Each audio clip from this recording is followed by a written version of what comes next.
Hi, this is Kerby Anderson. Each day we take on the tough issues and provide a biblical perspective to them. The topics we cover are wide-ranging.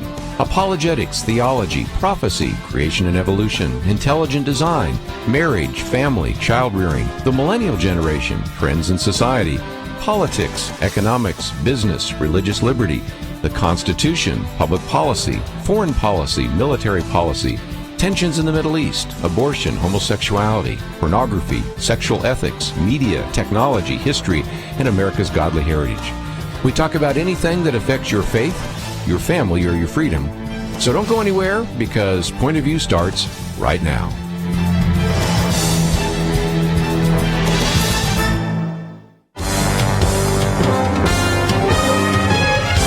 Across America, live. This is Point of View.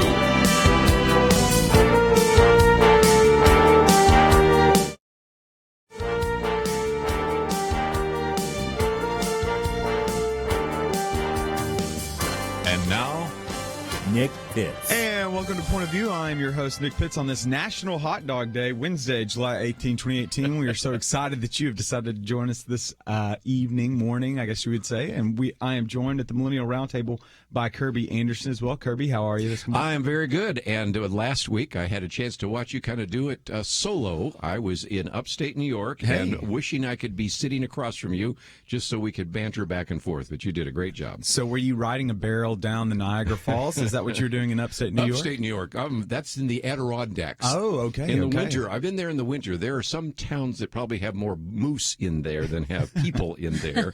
You are up there. You're going north from where I am. The only place you run into is Lake Placid, and the next one is Canada. Wow. So you are up there. Okay, so I've heard it was cooler there than it is right here now. Yeah, we are in the midst of a record heat right now. Not that Chelsey would probably be able to experience it and know anything about that right now. You've got a built-in heat right now. I do. But, I actually like the heat. It doesn't bother me in Texas. Like, I think I enjoy it. But I went to California, and it was like hit about 80 at night, and I was cold. Wow. Man, I've been in Texas too long. That's a problem. That is the truth. We're in the middle of a heat wave right now. I think we're on day 4 straight of being 100 degrees since here in the Dallas area. But nevertheless, it's hot outside, but we're going to keep it hot on the mic.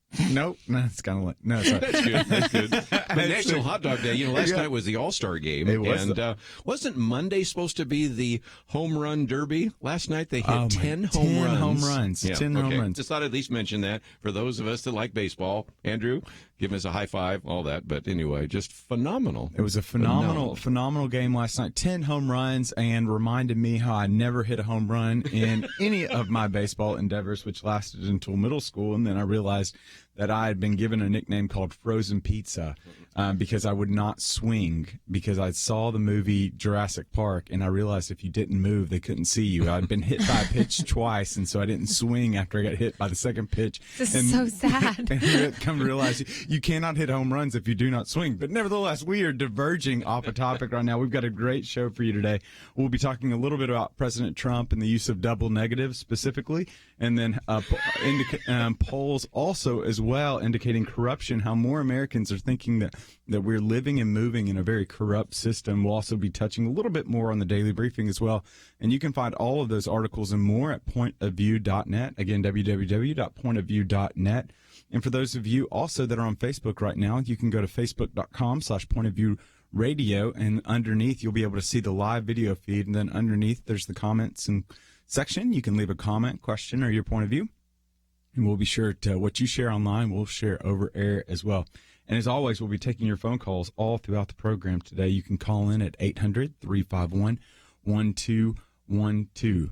But without further ado, we're gonna jump into it right now. President Trump finds himself in a little bit of hot water, one might be able to say. Just a little bit. There was meetings over the weekend in Helsinki, and there was opportunities for President Trump to be able to interact with some of our NATO members, and then there was that happened. But then also on Monday as well, he had the summit with Vladimir Putin, who is the Russian president as well. And so during that 2-hour meeting, they had a press conference following that meeting where it appeared as though, I guess you could just say he literally said that he sided with Vladimir Putin over our intelligence agency when it came to Russian interference in the 2016 election. Kerby. What are we to think of all this? Well, I don't know what to say about it. That's the double negative, Yeah. which he said, well, I meant to say wouldn't instead of would. And if you believe that, there is some swampland we're all going to sell you. But Tucker Carlson came up with a line last night, thought it was pretty good. It's the hostage tape. You know, the president had to buckle to criticism, he said, of those intelligence agencies as well as people in his own party, not to mention the Democratic Party, as well as leaders and all sorts of individuals in the media that have been critical of him. So his explanation was he left out a second double negative, and so that's really what he meant to say. So I don't think he's going to dig himself out of this one anytime soon, but even when he sort of walked it back and apologized, wouldn't you have thought that everybody'd say, okay, we misunderstood? And it's just as critical today, Nick, as it was yesterday, it seems to me. Yeah, I thought it was really interesting, Chelsey, just because we've been living in a very divisive country over the past, one might even argue we've been divisive even back during the Obama era. Really, divisiveness started to seep in. But really, President Trump had a unique ability on Monday to be able to unite all of us. That was my first thought. My first thought was, I think we found common ground. Everybody collectively does not like communist Russia being elevated above that of our U.S. intelligence agencies.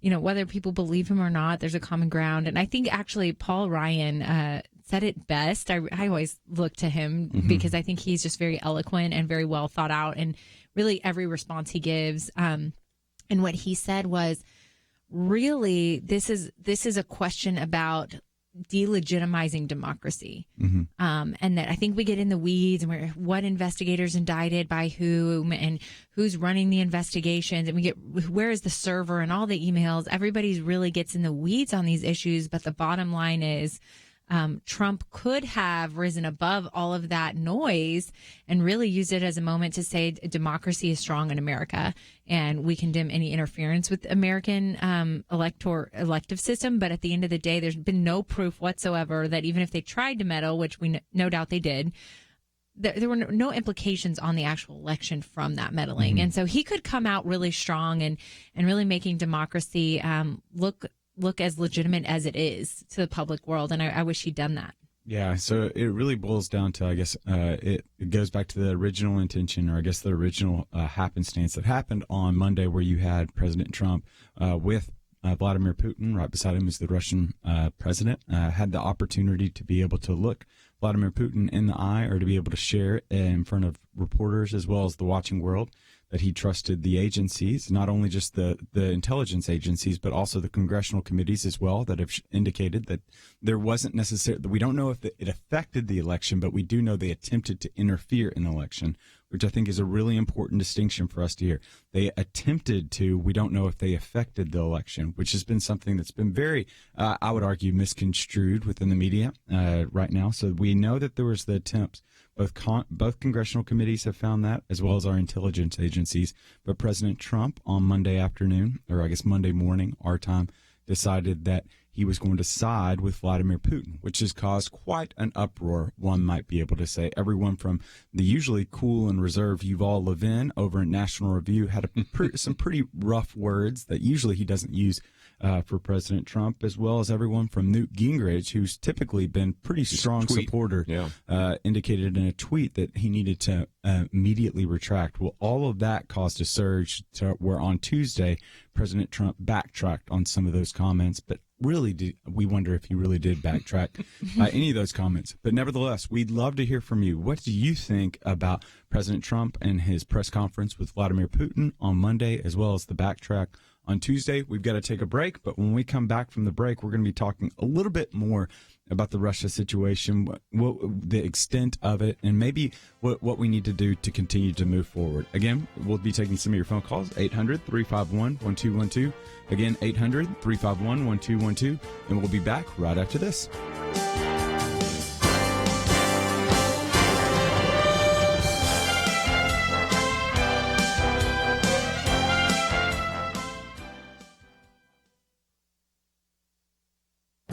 This is Viewpoints with Kerby Anderson. A library in Oregon is providing a 6-part course called Adulting 101. If it becomes popular, I suspect we'll be seeing more of these courses nationwide. Maybe I need to back up and define the term adulting.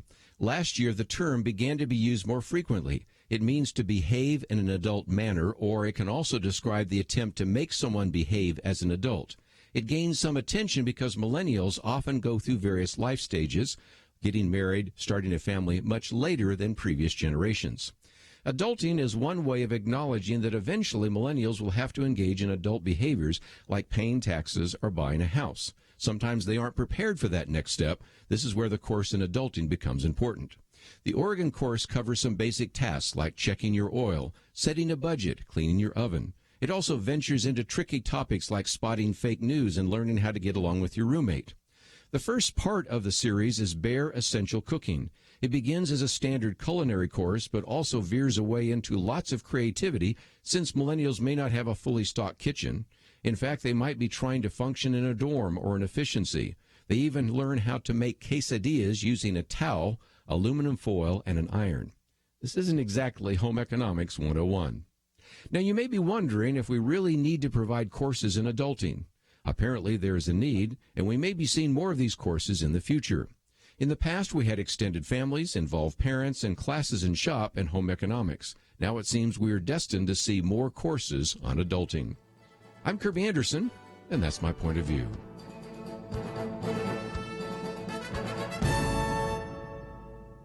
Take Kerby and the Point of View team with you on the go with the Point of View app. Search for Point of View Radio at the Apple or Google Play stores.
You're listening to Point of View, your listener-supported source for truth. And we are back on Point of View on this National Hot Dog Day, and we've been talking about President Trump and some of his comments that he made yesterday, backtracking on what he said during the Helsinki press conference with Russian President Vladimir Putin. And Kerby, you brought up a really interesting question. And one of the questions I want to put forward is whether he should have been there in the first place. I was just reading Andrew McCarthy the other day, and he agrees with Nick Pitts. Nick Pitts, if you remember, Chelsey, said that maybe we should not have had Donald Trump sitting across from and standing on the same stage with Kim Jong-un.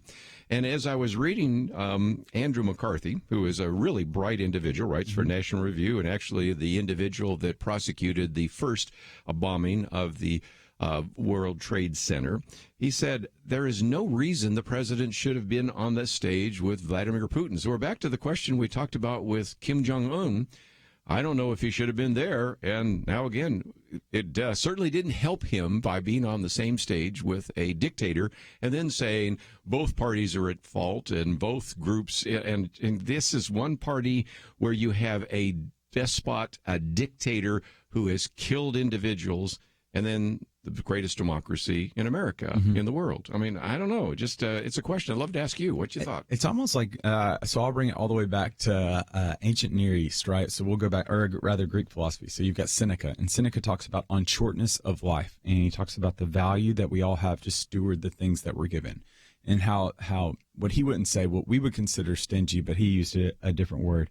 How protective we are of our resources, how protective we are of our things that we have, but yet we so lackadaisically give our time to individuals. And so there's value in the time that you give. And so one of my big things, especially with President Trump when he went to Singapore rather for the summit with Kim Jong-un was the sense of he's giving quite a bit of time to this when there's a couple of other things that are happening.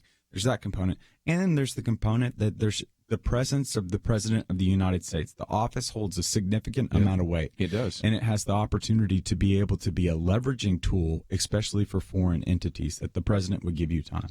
I'm gracious whenever I get time with Kerby Anderson because I know that his time is very valuable. And to be able to say to someone that I'm spending time with Kerby Anderson gets a certain value to other individuals. Then multiply that when you're talking about the leader of a foreign country. So there's the sense of, do you have the time, the stewarding, because we all can resonate with that. And then two, there's the component of just the mere presence adds value and gives credibility to the other person.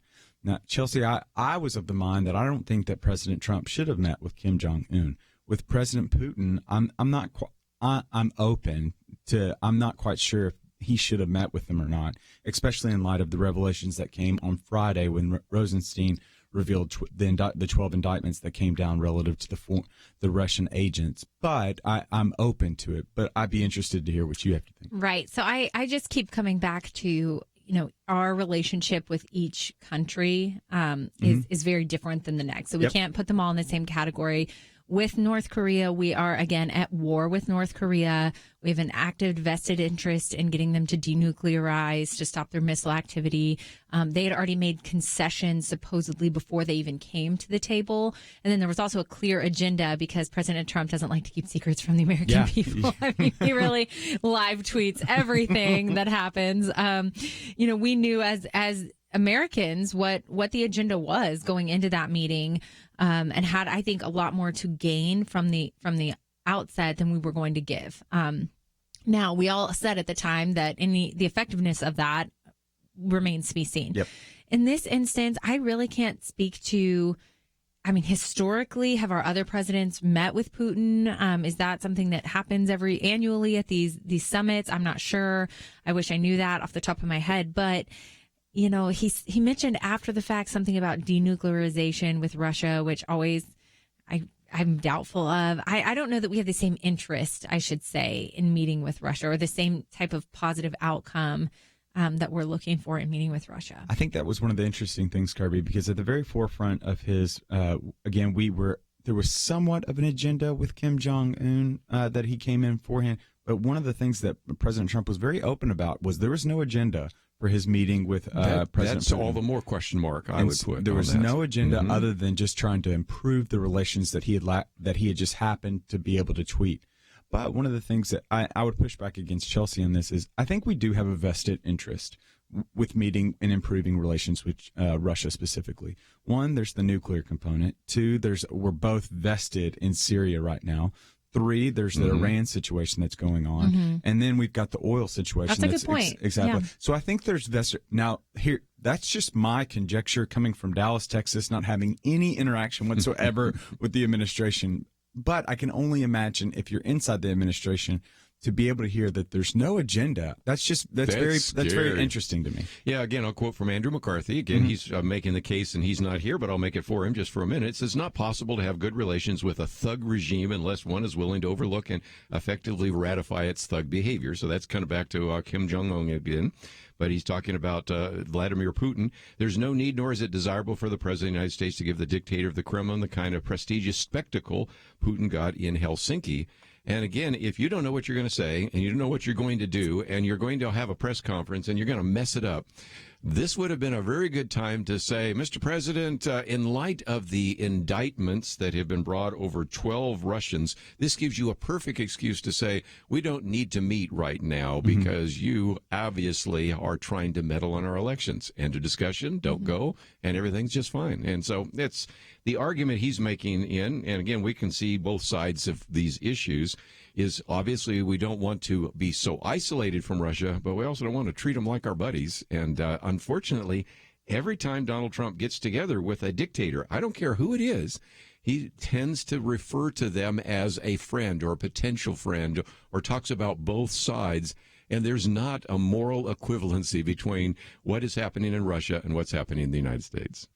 Right. I really agree with everything you're saying, Kerby. And to take it even a step further, at the same time, he's also ostracizing our allies. And I know that's the other part of it. He's I want to get America to that first, next. and he's being very strong on wanting to make sure our interests are protected. But I think he has to do the same with these foreign dictators.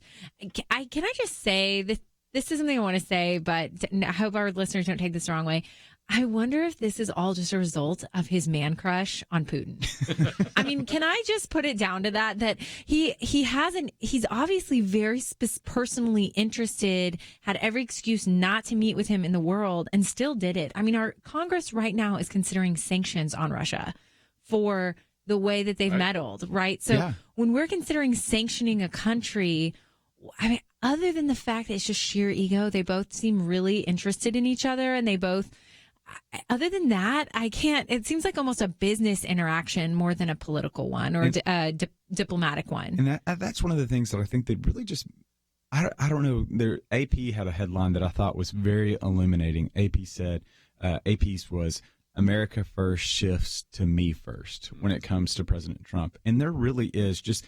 And again, I understand it's the business mentality. The businessman I don't want to take, context is important for us. And so he is unlike any other person that's ever assumed that office. He is a businessman to the very core. He has 40 plus years in business, and that 40 plus years of business obviously is going to work its way into his administration. So it seems very likely that he's going to apply that business mentality that he's achieved success on. You can question whether the level of success that he's had, but he's had success. So you can question the level of success, but you cannot question the man has had success. And so you bring that 40 plus year track record of being able to meet with people, the art of the deal, to be able to experience all this, and then to be able to translate that now to try to make it work with Russia and Vladimir Putin. I guess that was his mentality that he was moving into it, but I think he missed a very golden opportunity right now. Literally, he met with a man that kills his political opponents. He met with a man that was involved with the downing of the Malaysian air flight that killed 140 civilians. He met with the man that literally kills journalists. I mean, there's just no batting around it. And it's Crimea, Korean Airlines 007. I ran through the list the other day, and it's just a long, long list. And he has a golden opportunity. Any businessman knows opportunity when he sees it, and as the leader of the free world that has championed freedom for 200 years, he had a golden opportunity to say that this is where we are starkly different. We don't have a lot in common, but we do have certain common interests that it would be advantageous for us to improve the relations on, and he missed it. And so I would be interested to hear your impressions of the Russian situation. Especially, one, did he miss the boat when he came to the press conference? Two, should he have walked back his comments that he made yesterday? We've got to go to a break, but we're going to continue taking your phone calls as well as take some of your comments online. You can go to facebook.com/pointofviewradio to be able to share some of your comments or questions that you might have. What you share online, we'll share over air. And then also over the phone at 800 351-1212. Again, that number is 800-351-1212. When we come back, we'll talk more. Should more people have resigned? We'll be back right after this. Point of View turned life right side up for Emily's children. Emily listens in Illinois. She and her husband blissfully sent their children off each day to what she called our small, quaint public school until Point of View led them to watch the documentary Indoctrination. She said, "We came to realize the need for us to educate our children at home. We want their education to be built on the solid foundation of Scripture." Emily said that would not have happened were it not for Point of View's bold consistency of shining light on public education. Your support for Point of View changes the future for children like Emily's. It leads people to start schools and ministries and businesses that change lives. How has the Truth Team impacted you? Please invest to bring truth to other families like Emily's. Support Truth today. Visit pointofview.net/team or call 1-800-347-5151. 800-347-5151 and pointofview.net/team. Point of View will continue after this.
are listening to Point of View.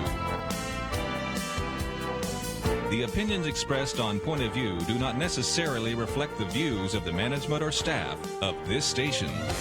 And now, here again is Nick Pitts. And welcome back to Point of View. I'm your host, Nick Pitts, and we have been talking about President Trump and his walk back from his comments on Monday relative to the situation in Helsinki specifically, but then with Vladimir Putin, how when given the opportunity to be able to respond at the press conference, he decided that he would side with President Putin and President Putin's word relative to the interference in the election of 2016 over his intelligence agencies as well as congressional committees.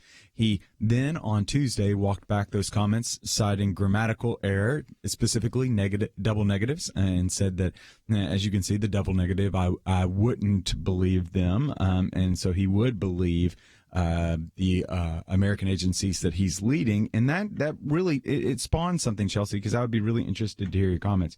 Because obviously what we know from all intents and purposes that there are particular Democrats then that started raising their voices. Specifically, you had individuals like Chuck Schumer, as well as countless other Democrats that continued to say that it was time for certain individuals to resign. There was a number of individuals that they were saying, I don't know how you can serve in this White House when the president doesn't even trust your voice and doesn't trust your competency, but chooses the side of a foreign dictator. And it's interesting because that does bring up a certain point. Was that going too far with Democrats? Was that simply just a political ploy with them, or was there some substance to what they were saying? That's a good question. I can never speak to the substance of what Democrats are saying, but I think that one of my initial thoughts is this is perhaps a ramification of what happens when we have some partisan and targeted investigations of our president, because I think that it's pretty clear. We've already spoken about how the statements shouldn't have been said. You never side with the Kremlin over the United States. I mean, it just shouldn't happen. But, I think it goes to show just how ostracized Trump is in feeling like his team, I mean, these are his executive departments and agencies, that they aren't for him and for America, and they aren't for nonpartisan investigations. And so I can't help but think that he would be much more inclined to really speak more strongly and boldly against Russia's meddling if he felt that he hadn't been personally attacked so much by these very agencies. And so that was one of my initial thoughts. I don't know that anyone in the agency should resign. You have a duty, do it in a nonpartisan way. And really the FBI should, and NSA do have, we've talked about this before, some credibility to rebuild with the American public. Mm-hmm. Yeah, I think that was interesting, Kerby. I'd love to hear your thoughts again on, you had individuals so the Chuck Schumers of the world and a couple of others were calling such actions treasonous. They were calling calling for they were recommending that certain individuals within the administration should resign based on what happened. And do they have any weight to what they're saying? Or is this simply just a political ploy to be able to rile up the base? Well, again, let's recognize we are in an election year, and there is a man by the name of Chuck Schumer who's hoping that this next election will allow him to be the Senate Majority Leader. Then you have what I call the Democrat Five, who all assume that they'll be the next president of the United States, whether it is Kamala Harris or Joe Biden or Bernie Sanders or Cory Booker or Elizabeth Warren. So you expect all six of them to say something like this. And then, of course, you have some others that are in the media or actually in the former intelligence community. So let's recognize there's a fair amount of fear and hyperbole. And we haven't even got to Brett Kavanaugh, which I think is the other underlying issue there. But at the same time, let's be honest. Poor Dan Coates. I've known Dan Coates. We've interviewed him. How does he feel? I mean, here is a man who is really just a paragon of integrity, because we've had a chance to interview him in the past and gotten to know him. He's got Christian convictions. He's an individual that would really be honest about that. And he makes some very strong statements about the fact that Russia actually interfered with our elections. And then his boss goes up there and contradicts him. How, if your boss were to contradict you, would you feel? Think that through for just a minute. So Dallas Baptist University has a leadership school, and one of the things that's often taught in leadership theory is you criticize in private and you support in public. And so you want your leaders of organizations to be able to support individuals within that organization in public. But then if there's a critical word, then you offer it in private. And at the end of the day, someone needs to get off someone needs to get off the ship if that kind of opportunity perpetuates itself. If there's always a need for a critical word from the leader to you, a subordinate or a follower, then there's one of two options that can really happen. One, you probably need to go find an organization where you fit a little bit better on the bus, according to Jim Collins' research. Or two, the leader needs to get off the bus because they don't have a right vision. Now, usually it's more the former than the latter, but nevertheless, it does raise the question in this particular instance because it was so galvanizingly clear in that moment that you had a leader. Well, I'll say we don't know his heart, and so he's gone ahead and retracted that and said he backs his the congressional committees as well as these intelligence agencies. It seemed very clear in that moment that he did not trust the advisors that were underneath him. So it raises the question for these individuals, should they resign since legitimately you have your boss that doesn't trust your competency? I just think it's very interesting. We maybe get a set of books by Jim Collins, Max Dupree, and everything, and send it to Donald Trump and say, or maybe enroll him in the leadership school there at DVU and understand that leaders don't criticize in public like he has constantly criticized Jeff Sessions. Mm-hmm. There is something bizarre about this because anybody that's read any kind of leadership, and you've read more than any of us around the table ever will read, he violates almost every one of the leadership principles. And yet at the same time, he's managed to get some things done, but it's almost always been by himself. Yeah, he's not been able to build a team. And that's really going to be an interesting thing moving forward, Chelsey, because there are a number. Now, granted, you better than anyone else probably at this table knows there has been some great religious liberty legislation or great religious liberty gestures and moves that have been made that have been very advantageous for Christians as well as for anyone that holds religious beliefs or believes it to be true in a robust First Amendment. But there are certain obstacles moving forward that it's going to be increasingly necessary that he can't just do this thing alone. It's going to take two to tango, specifically the legislative branch. Right. I don't think it's definitely something that, we can all agree should not have been said and it shouldn't have been done. I don't think it's as surprising to me that Trump said it because he has been all about draining the swamp. He probably views it as part of the massive bureaucracy. We know the White House wants to significantly decrease the bureaucracy for every one, piece of filing or paper that an administration wants to get passed, they have to revoke 17. They're talking about doing an entire federal government revamp, collapsing certain departments. So in some ways, it's pretty consistent with what Trump has said in the past, not for better or worse, right? We agree it wasn't great what he said, but he says bureaucracy is an issue, the size of it's an issue, and I think he's more likely to try to speak to those who are electing him into office and to get things passed for them. The conservative movement, no doubt, he's moved the ball on our issues more than almost any other Republican president. Mm-hmm. I mean, he really, across the board, panders to the conservative right. And so I think he now realizes there's a limit to what the conservative right really wants to hear from him when he's uncensored. Yeah, and so it's really fascinating because we did hear a very uncensored moment because, again, some of the stuff that he was saying on Monday isn't necessarily new. He's been tweeting a lot of this stuff, denying some of these allegations, denying interference, but it's radically different from behind your phone than it is on foreign soil, right beside a foreign dictator in front of the press. Radically different. That has been a long American tradition that we are to measure and temper our speech when we go onto foreign soil, regardless of whether you are a citizen or you are the leader of the free world. Dixie Chicks, anyone? Yeah. I'm not ready to make nice either. No, sorry, that's too cheesy. But I think it's very interesting. Good so point. then it moves, and then it moves into this particular point that is just begs to be raised right now, is the extent that we get to that point that Republicans now, there's a measuring line of how far is too far with President Trump when it comes to foreign policy. Is that going to be the measuring line that he's going to have to temper some of his speech in that? It's certainly an area that he treats very differently than past Republican presidents. Mm-hmm. So his foreign policy, I mean, past Republican presidents have been very free trade. Bush prided himself on it. Mm-hmm. He did the North American free trade deal, really pushing those through to help with the economy. So some of his politics, I think, in the foreign arena and the diplomacy side, do differ from typical Republican presidents in the past. Yeah, and again, what we see is that he has made some gestures. It goes back to that differentiation that's made. Well, his words might not be there, but his policies are there, or his administration's there, which is something that we'll raise once we get back after the break. But we got to take a break. But I'll leave you with this. One of the two things that we can take from Tuesday is this fact: we don't know his heart and we don't know his motivations. Only the Lord, especially from a Christian perspective, only the Lord knows the heart. So we don't know if this walk back was really true or if it's not.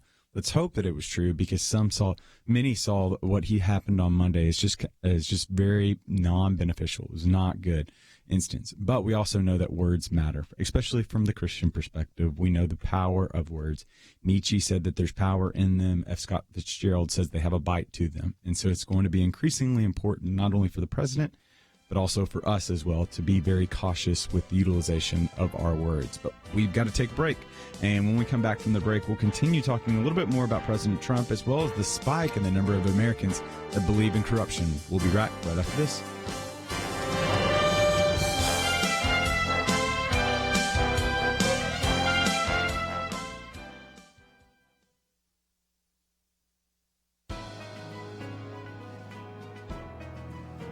Welcome to the First Liberty Briefing.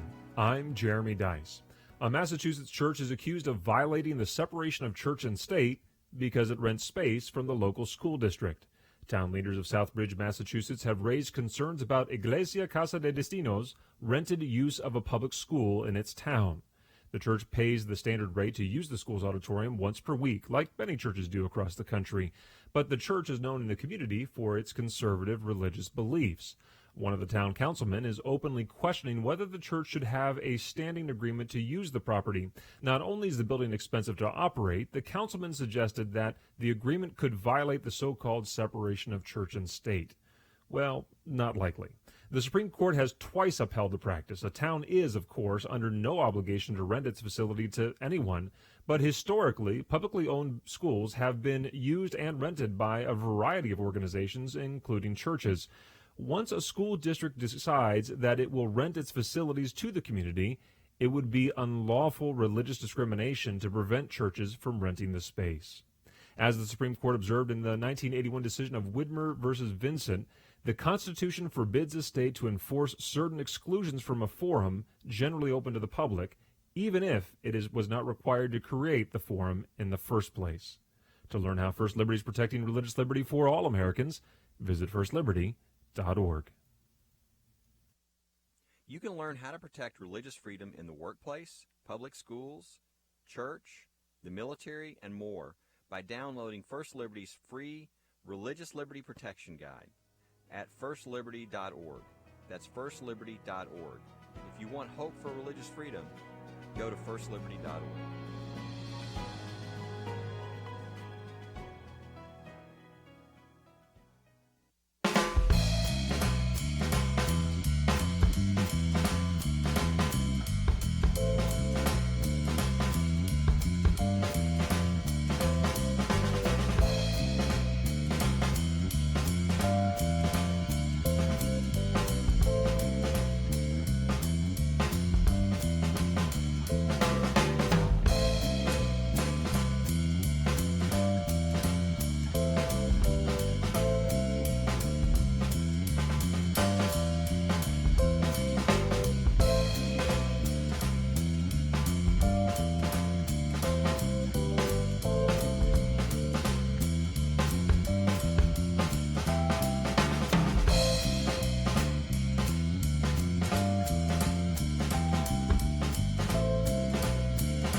Now, back to Point of View, your listener-supported source for truth. And we are back on Point of View, and I'm your guest host, Nick Pitts, and I'm joined at the Millennial Roundtable by Chelsey Youman of the First Liberty Institute and Kerby Anderson here at Point of View. And, every once in a while, probably about 65% of the time, I always think to myself, man, I wish you guys could listen in while we're talking during the break. But then the other 35% of it's like, no way, you will get fired immediately if what is said during the break. Not true of Chelsey Youman, for the bosses listening. But definitely true for Nick Pitts, because I can't control my tongue. No, I'm just kidding. But I think one of the things that we were talking about during the break is just this kind of recurring theme that you saw on Monday is the differentiation that was made relative to President Trump's words and his actions as well.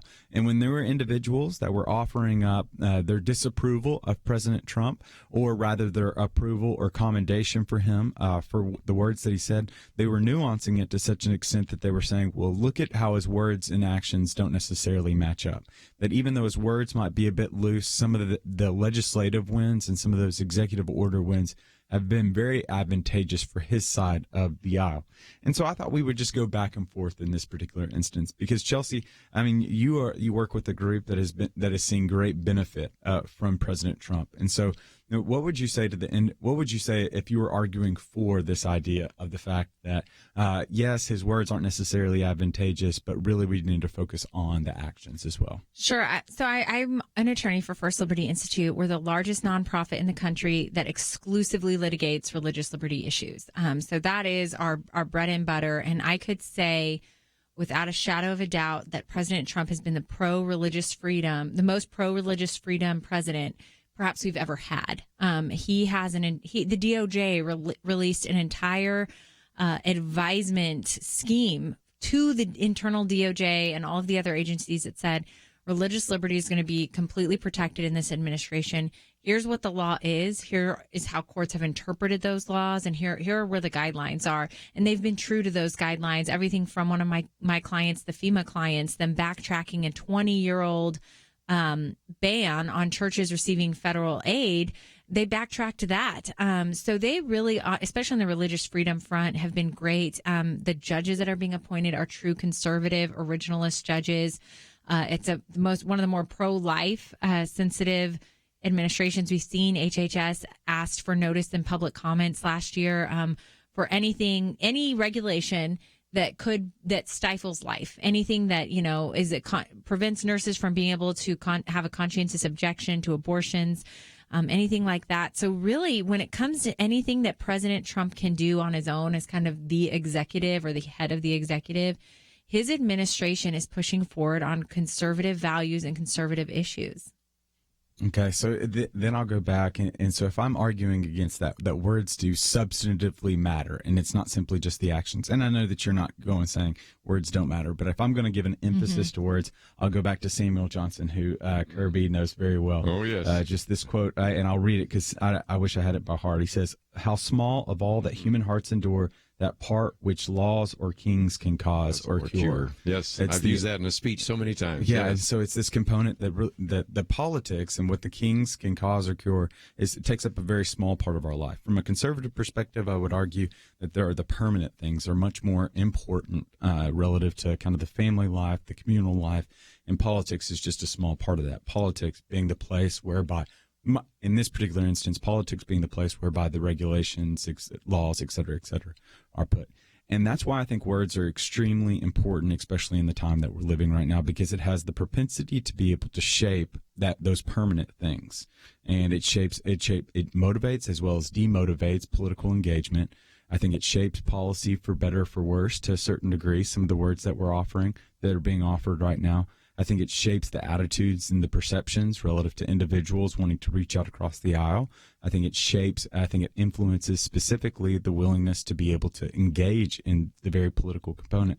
I do think that words are increasingly important, especially in this, regardless of whether you want to say, whether you agree or disagree with the whole triggers and snowflakes, et cetera, and you want to say sticks and stones don't break my bones, but words will never hurt me. That whoever says that is a liar, because I'll say some words and I can hurt you. Like, we know that words hurt our spirit. And so I think it's important for us to pay attention to the words and give emphasis to the words, because the words really do touch the heart to a large degree. I just don't think that he's been inconsistent in words and actions for the most part. I mean, there are some things he hasn't been able to get done yet in 2 years now, almost not even of his presidency. But if he made a lot of promises. The judicial appointments are a really big, great example of that. Agree. He's made a lot of promises, a lot of things he said on the campaign trail, and I think he's being really true to things. He put us on notice, and then he's trying to work really hard to accomplish those things. And I think he's also shown a lot of leadership in areas that are outside of maybe his wheelhouse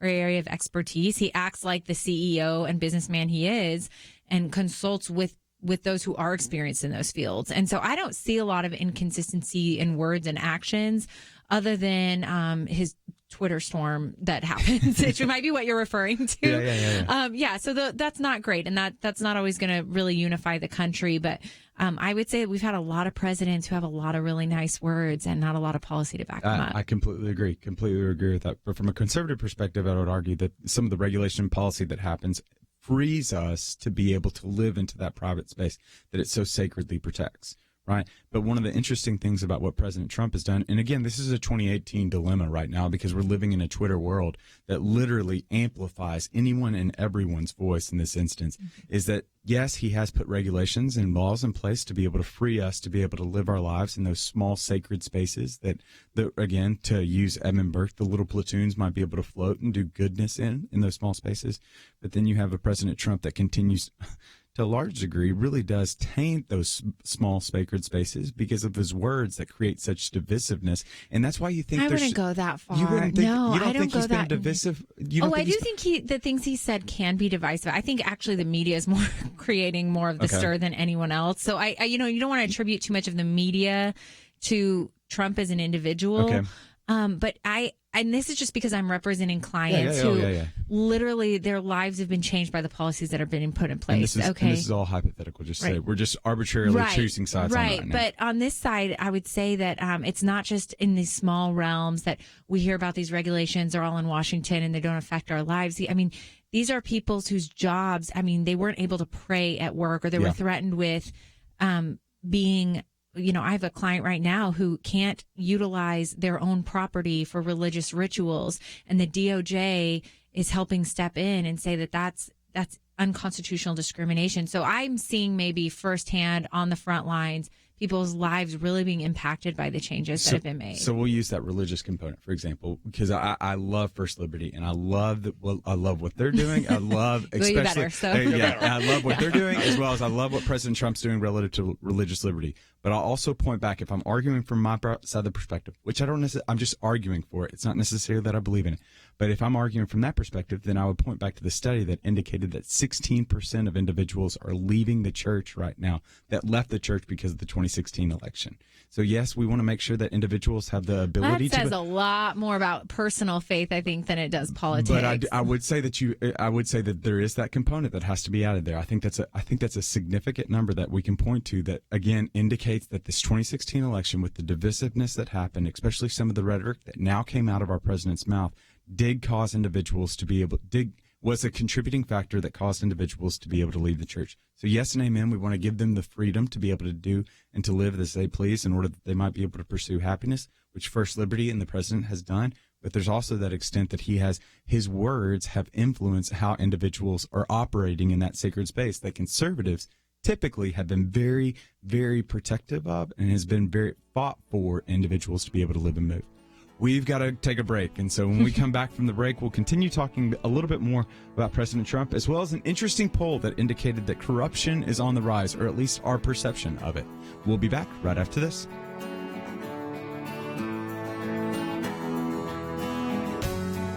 Point of View Radio has been changing lives for a generation. Listeners have been inspired to apply themselves in all kinds of ways, to stand up as lawyers defending the Constitution and freedom, to start Christian schools, training up a new generation, to launch ministries on college campuses, even to run for and serve in Congress. So again, what are you doing to make a positive change? One way to start today is to join the Truth Team, Truth Team 360, and help us change lives. Our nation needs a Truth Team very badly. Support Point of View Radio today at pointofview.net. Set up your monthly gift by clicking the Truth Team 360 picture and then carefully follow the directions. Pointofview.net. By phone, you can give at 1-800-347-5151, 800-347-5151, or mail that first donation to Point of View, Box 30, Dallas, Texas 75221, Box 30, Dallas 75221. Point of View will continue after this.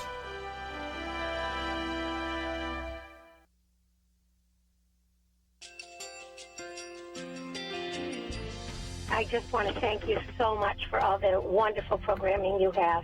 You're just absolutely fantastic. I recently started listening to Point of View, and I really found it interesting because of the different subjects you cover. Thank you for that.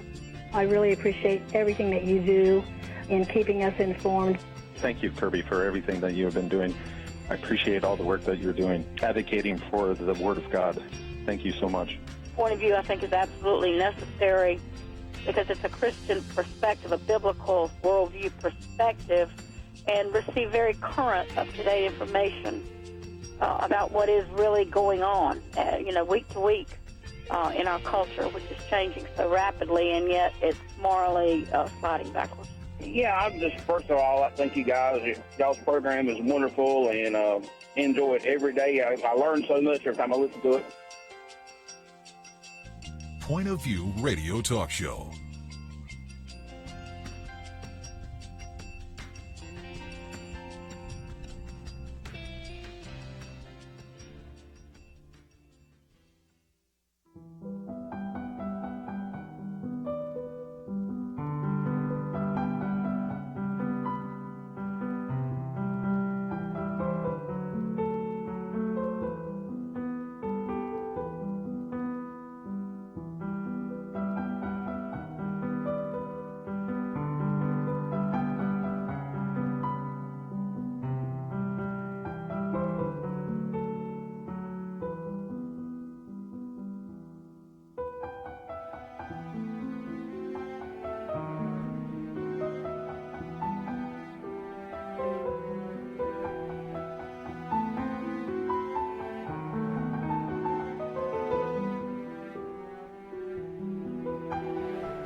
Hi, this is Kerby Anderson. Each day we take on the tough issues and provide a biblical perspective to them. The topics we cover are wide-ranging.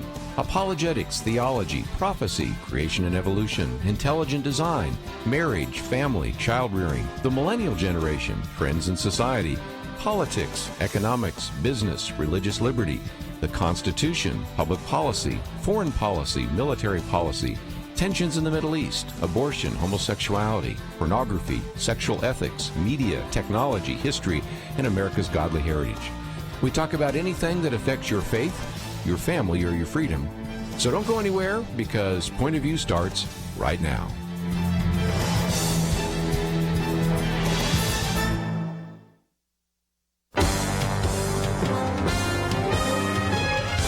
Across America, live. This is Point of View.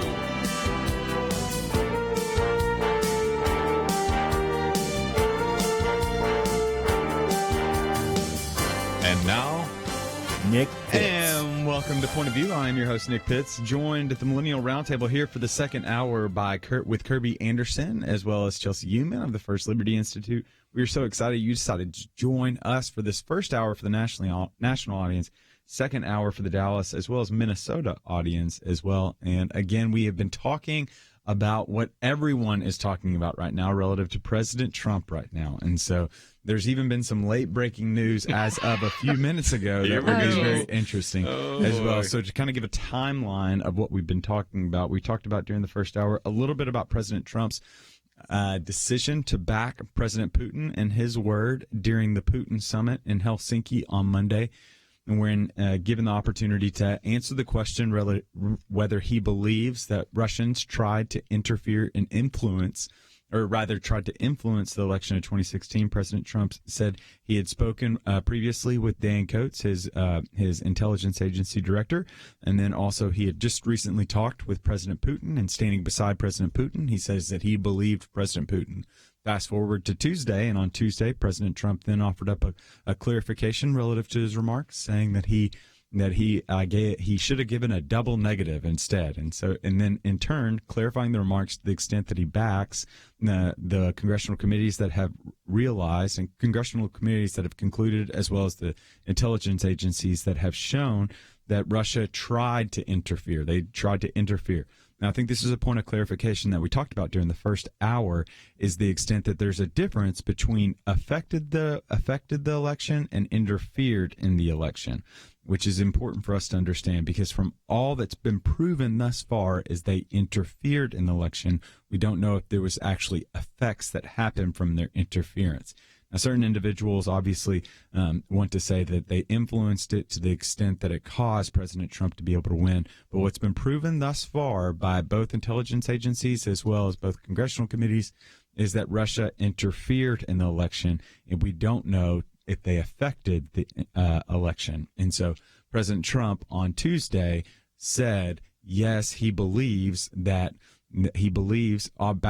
on his comments from Monday, he believes that he believes what the intelligence agencies as well as the congressional committees have said, that they did interfere in the election of 2016. Fast forward again to just a few minutes ago, President Trump, before the press during a cabinet meeting, President Trump responded no when asked during the cabinet meeting whether he believes Russia is still targeting the U.S., according to ABC reporter Cecilia Vega, who asked the question. The White House has not responded with a comment right now. And here we are again, Chelsey. Now we find ourselves in day 3 of the double negative debacle, is what I will call it. The double negative debacle, D&D. English is hard when it's your first language. So it's very interesting. Sorry. So now we have that President Trump has just said that Russia is no longer targeting the U.S. Thoughts? I have a few. Yeah. The first, I think that this was such an opportunity that was missed. The opportunity being that, and I think Paul Ryan really actually did say this really well. He said the major issue, if we take a step back and we get out of the details of how many are indicted and what is Russia specifically doing in the server and the doc, if you get out of all of that at a high level, this is about Russia trying to delegitimize democracy. And it's a really great opportunity for Trump to say they absolutely tried and failed. Yeah. That our democracy rises above this, our systems and electorate, and the American voter, by the way, is more intelligent than hackers trying to give them certain news feeds, right? So to really just legitimize democracy and to rise above it and to really give the American people and the bureaucrats under him who report to him, because after all, these agents are part of his administration, to give them the benefit of the doubt in public. And that's just not what happened. I think a major part of probably why, not that this would make it right or justify it, but why he probably said what he said is that he has personally felt attacked by a partisan investigation by these agencies. And if it wasn't for that, I think that he would be able to be a lot more objective openly about it. But instead, he feels there's really some advocacy here. And he probably feels like he's advocating for himself personally instead of being in the role of the president that he should be. Yeah, that's one of the interesting things that Chelsey brings up, Kerby, is the extent that really President Trump is very. It's been very well documented. He is highly attuned to his personality and to his press coverage, and so because he's so highly attuned to that, he tends to take things very personally. And one of the interesting things that was reported out of Axios is what they found is that President Trump, or what they hypothesized rather, is that President Trump believes that any Russian interference in the election takes away from his victory of the election. And so for him to admit that there was interference is to take away from the victory of 2016. Hence the reason why there was so much reporting about him wanting to show off the electoral map, et cetera, during those first few months after the election. But again, I can't believe we're still talking about this right now relative to Russian interference. Well, and again, in the best of all worlds, it would have been helpful if he had said, and I know why he didn't, because we've already talked about his ego, but also just the way it gets completely miscommunicated by the press, to say, as you just pointed out a minute ago, really there's three things. First of all, because the Russians tried to meddle in the election doesn't mean that they affected the election. And those two things do not relate to the investigation that we colluded with the Russians on the election. So those are three separate issues. And to say, did they try to influence the election? Yes. Have they done that since the 1980s or earlier? Yes. That's how you could have said that. But it did not affect the election, and it also did not mean that we colluded with it. You know what it would be, front page of the New York Times the next day, or at least some of the press, they'd say, admits that Russia, affected the election. That's not what he said, but, he just, because of his ego and because he just doesn't trust the press covering it right, didn't say what all of us around the table would have said, right? I think we'd all agree that there's three issues. Issue number one, have they been meddling in the election? They've been doing that for decades. That's nothing new. Yeah. And will they continue to do that? I disagree with what the president just said a minute ago. Yes, they will. Well, I would be interested to hear what the viewers have to say, or I guess the listeners. Or rather, you might be a viewer right now on Facebook.com/PointOfViewRadio right now. I'm sorry that you can see my face. I just got a haircut. I blame Leslie. But nevertheless, we're going to open up the phone lines as well as open up for questions and comments that you might have. And I'd be really interested to hear what you think about the whole Russian situation. Everything. We can go all the way back to 12 months when the Mueller investigation first started to what your perception of it is now. Or more specifically, what do you think about what happened on Monday when President Trump sided with the dictator over his own agencies, and then the walk back yesterday? We'd be really anxious to hear your thoughts on that. And so you can call in at 800-351-1212. Again, that number is 800-351-1212. Or those of you who have a high pain tolerance, you can go on Facebook.com/PointOfViewRadio. You can see me, and then right underneath me, there's the comment section.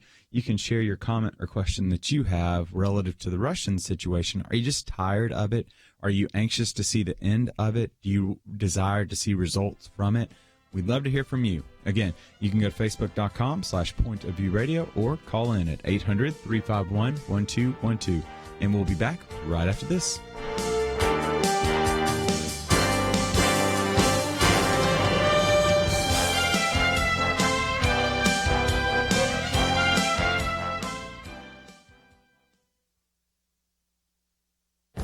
This is Viewpoints with Kerby Anderson.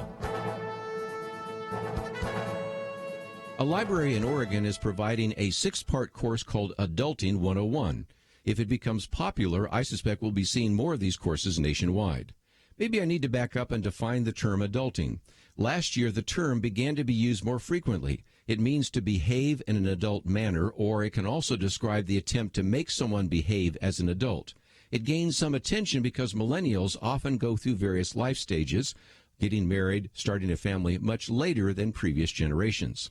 Adulting is one way of acknowledging that eventually millennials will have to engage in adult behaviors like paying taxes or buying a house. Sometimes they aren't prepared for that next step. This is where the course in adulting becomes important.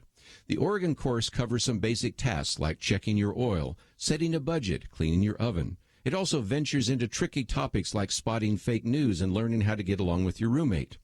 The first part of the series is Bare Essential Cooking. It begins as a standard culinary course, but also veers away into lots of creativity since millennials may not have a fully stocked kitchen.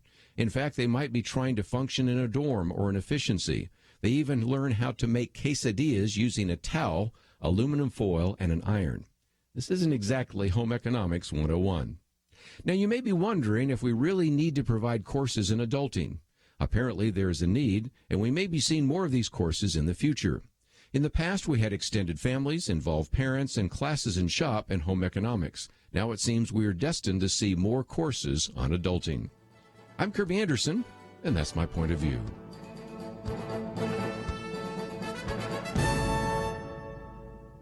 Take Kerby and the Point of View team with you on the go with the Point of View app. Search for Point of View Radio at the Apple or Google Play stores.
You're listening to Point of View, your listener-supported source for truth. And welcome back to Point of View. I'm your host, Nick Pitts. I'm joined at the Millennial Roundtable by a non-millennial, but honorary millennial, with his participation trophy we've given him, Kerby Anderson. So you're welcome for that participation trophy, as well as Chelsey Youman. And we have been talking a little bit about Russia. And you got a lot of phone calls, I can see. We got a couple of phone calls about interested viewers or listeners that have been wanting to give their opinion relative to the Russia situation. Did President Trump make the right move by saying what he said on Monday relative to choosing President Putin and not there being no interference?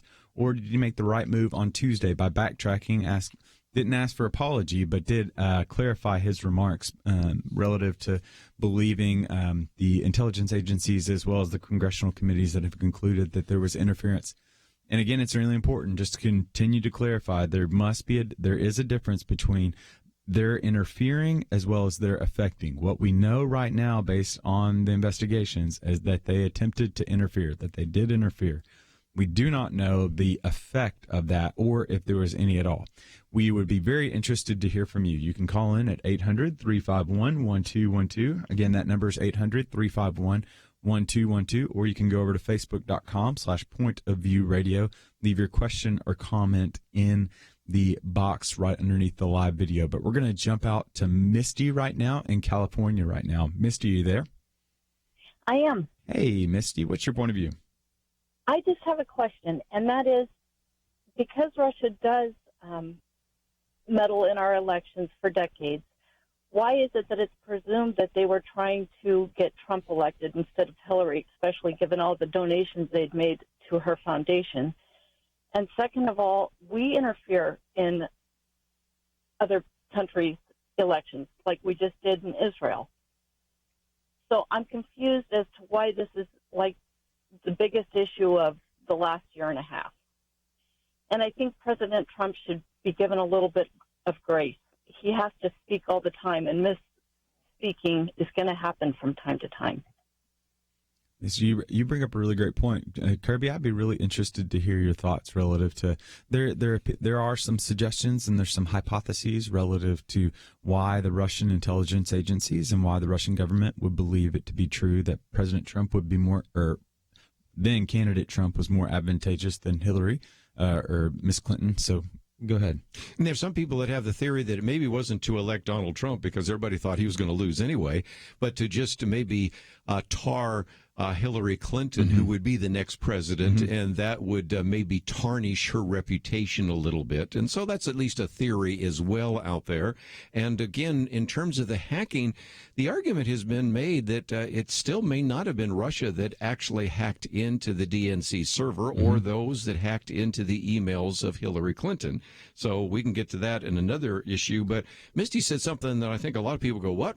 We interfere in other elections. I think what she's referring to is that those individuals, not directly with the government, but at least sympathetic to President Obama, actually wanted to try to influence in a negative sort of way the re-election of the prime minister there in Israel, so Benjamin Netanyahu. So the argument that is being made right now is that, number one, this president his campaign colluded with the Russians so that he unfairly won the election. That's been the narrative now for almost 2 years. But so far, as you point out, Nick, if we're going to be honest, nothing's been found on that level. And so it would be, I think, wise to say no evidence of collusion so far. Some evidence of the attempt by Russians to actually influence the election, and then let's delineate it. Do we want to say that those poorly constructed Facebook ads had any kind of impact? I'm thinking the answer is probably not. And, of course, what, again, the president can say is, look, I won fair and square. And a lot of it had nothing to do with the Russians. It had to do with the fact that I was willing to go to Wisconsin. I was willing to go to Michigan. I was willing to go to Pennsylvania. I outworked my Republican opponents, and I outworked my Democratic opponents. So that's what he could say, but he's not going to say that too often, although he does say it occasionally, doesn't he? And I'll let Chelsey offer an additional comment, but I will say this, Misty. I think there is an extent that we are very keenly aware that we are a sovereign nation, and that when any entity outside of us tries to attack us, we are well within our means and our rights to be able to counterattack them as well. And I think it's increasingly important in this 21st century to realize that some of those attacks on our from foreign soil or a foreign entity aren't just happening on land, by air, or by sea, but also in a cyber fashion. And so when you have Russian individuals or entities that are trying to hack into our electoral systems, I take that as just as much of an attack as somebody that's trying to come after us on land, by air, or by sea, and that it is well within our rights to be able to not only counterattack them in some form or fashion, but also to be able to maintain the respect and dignity of our electoral systems. And look at what China was able to do in terms of cyber attacks. And I'll give Nick Pitts credit, because you're one of the few people I know, even listening to other talk shows, that's talking about the cyber attacks. And I think that's a very significant issue, which is not being addressed except maybe by the intelligence community. Well, maybe not by anyone, because Congress is considering sanctions against Russia, and you're right, some retribution for the attack. It's definitely an opportunity for our government to really bolster their cyber defenses, and I think especially before November it's a great time to do that, but looking into the next election. And so there's a lot of opportunity here for growth for our country to bolster their defenses, but I think that we found some common ground that Republicans and Democrats can all agree on, which is nobody likes our president siding with the Kremlin over his own staff and agencies. Yeah, it's important. And so for our listeners out there, I'd be really interested if you want to spend a little bit of time on these cyber attacks. Just consider what Russia was able to do in London when they shut down so many of those hospitals, as well as if you want to type in Google, just type in Estonia, Russia, and cyber attacks, and see how they significantly crippled that system there. We know bombs can have just a devastating effect on us, but just consider how intricately intertwined and intertwined our lives are from a cyber perspective, and now if somebody went after that, how much they would affect us. You would do yourself well to be able to do a little bit of work into that.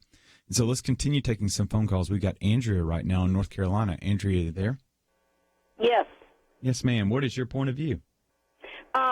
Thanks. I was just thinking that as we talk about, of course, history speaks for itself. Kerby is on top of all of that.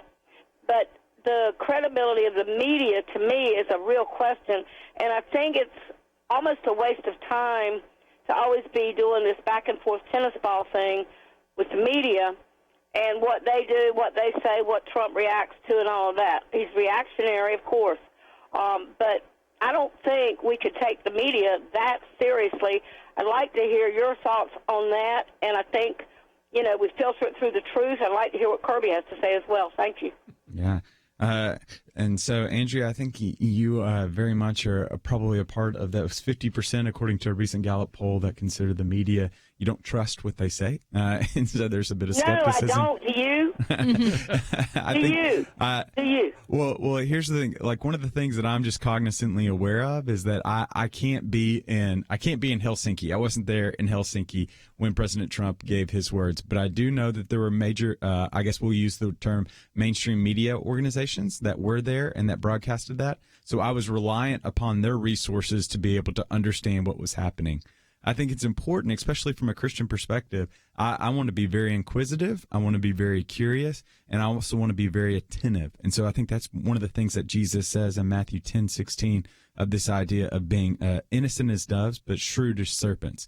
So when I'm reading some of these media narratives and when I'm reading anything in the media, I want to have a keen eye. I don't want to be passive and just allow it to fall upon me. I want to be very active on my reading to be able to understand the framework by which it's being portrayed, but also try to get to the very heart of it. What are the quotes that are coming from it? What are the facts that are in it? Because is what we can see. If you read any entity, you're going to see it's framed in a certain way, and you want to really get to the heart of it. Does that make sense, Andrea? We're not going to get there. Its history is behind it. There's too much that's happened. That's what I'm sharing, because I'm not a millennial, and I listen to what you say, and I absolutely trust your faith in the establishment, because you have more faith than I do, because I've lived longer. But I want to hear, no, seriously, no, this is not a joke. It's not funny, because I think it's very important to question, always question. Oh, yes, ma'am. All right, anyway, I'm not arguing. I just wanted to say what I had to say about it. The media, to me, you can't put me in a box. I don't go in a box. I'm like Kerby, I don't go in a box. But the credibility of the media is a question, and we have to keep asking questions in context of history. And as long as we do that, the truth will go forward in Jesus' name. Amen. Okay. Thank you so much, Andrea. And we've got to take a break, and we'd be interested to hear your thoughts relative to the Russian situation. Do you think it's time to end it? Do you think what President Trump did on Monday was too far? Do you think what he did on Tuesday with the backtracking is right? Or like Andrea, do you just not trust the media, the institutions, and so you've got more questions than answers? We'll be back right after this.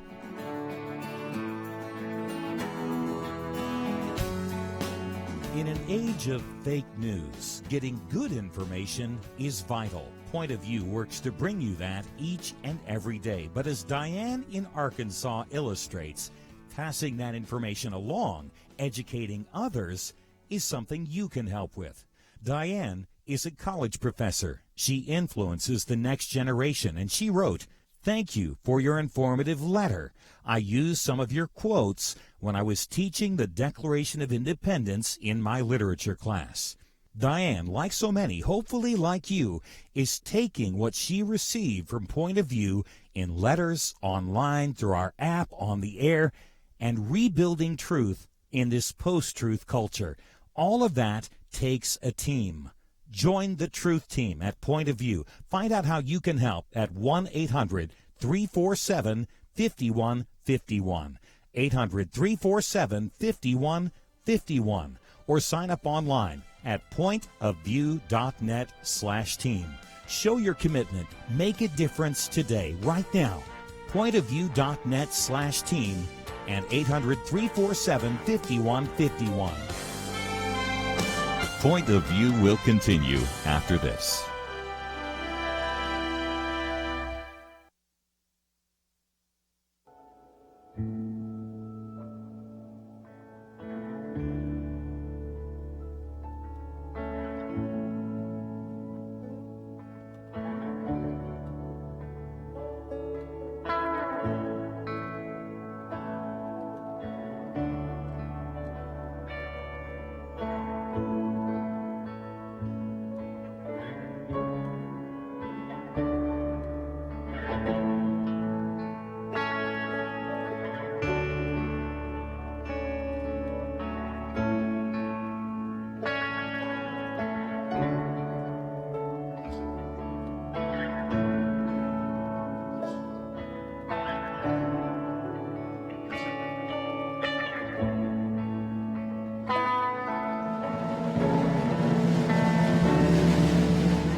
are listening to Point of View.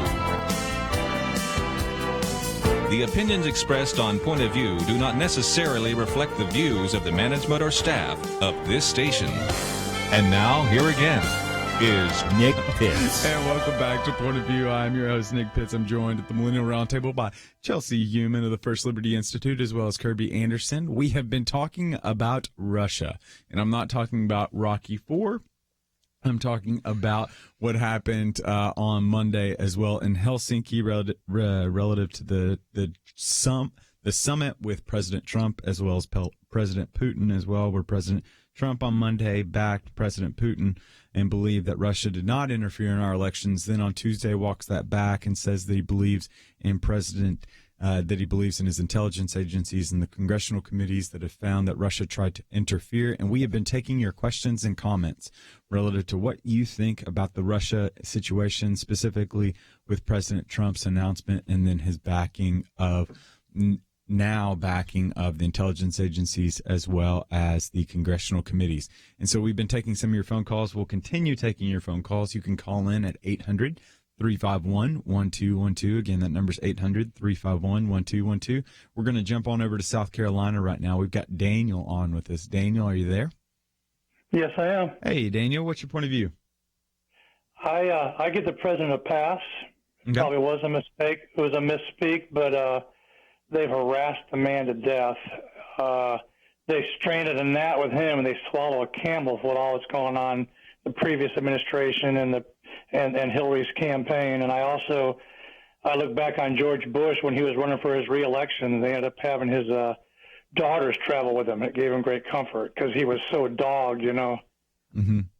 Yeah. I just give him a pass. So what makes you think that it was a misspeak? Do you think it was the double negative that you just read it wrong, or do you think that there is the intention? I'd be anxious to hear more about that. I think there may very well have been the intention, but it's because, like Kerby said yesterday, he's just been so dogged by this. I think he kind of rolled it all up in the same ball, the whole Russian thing with the investigation on him. Mm-hmm.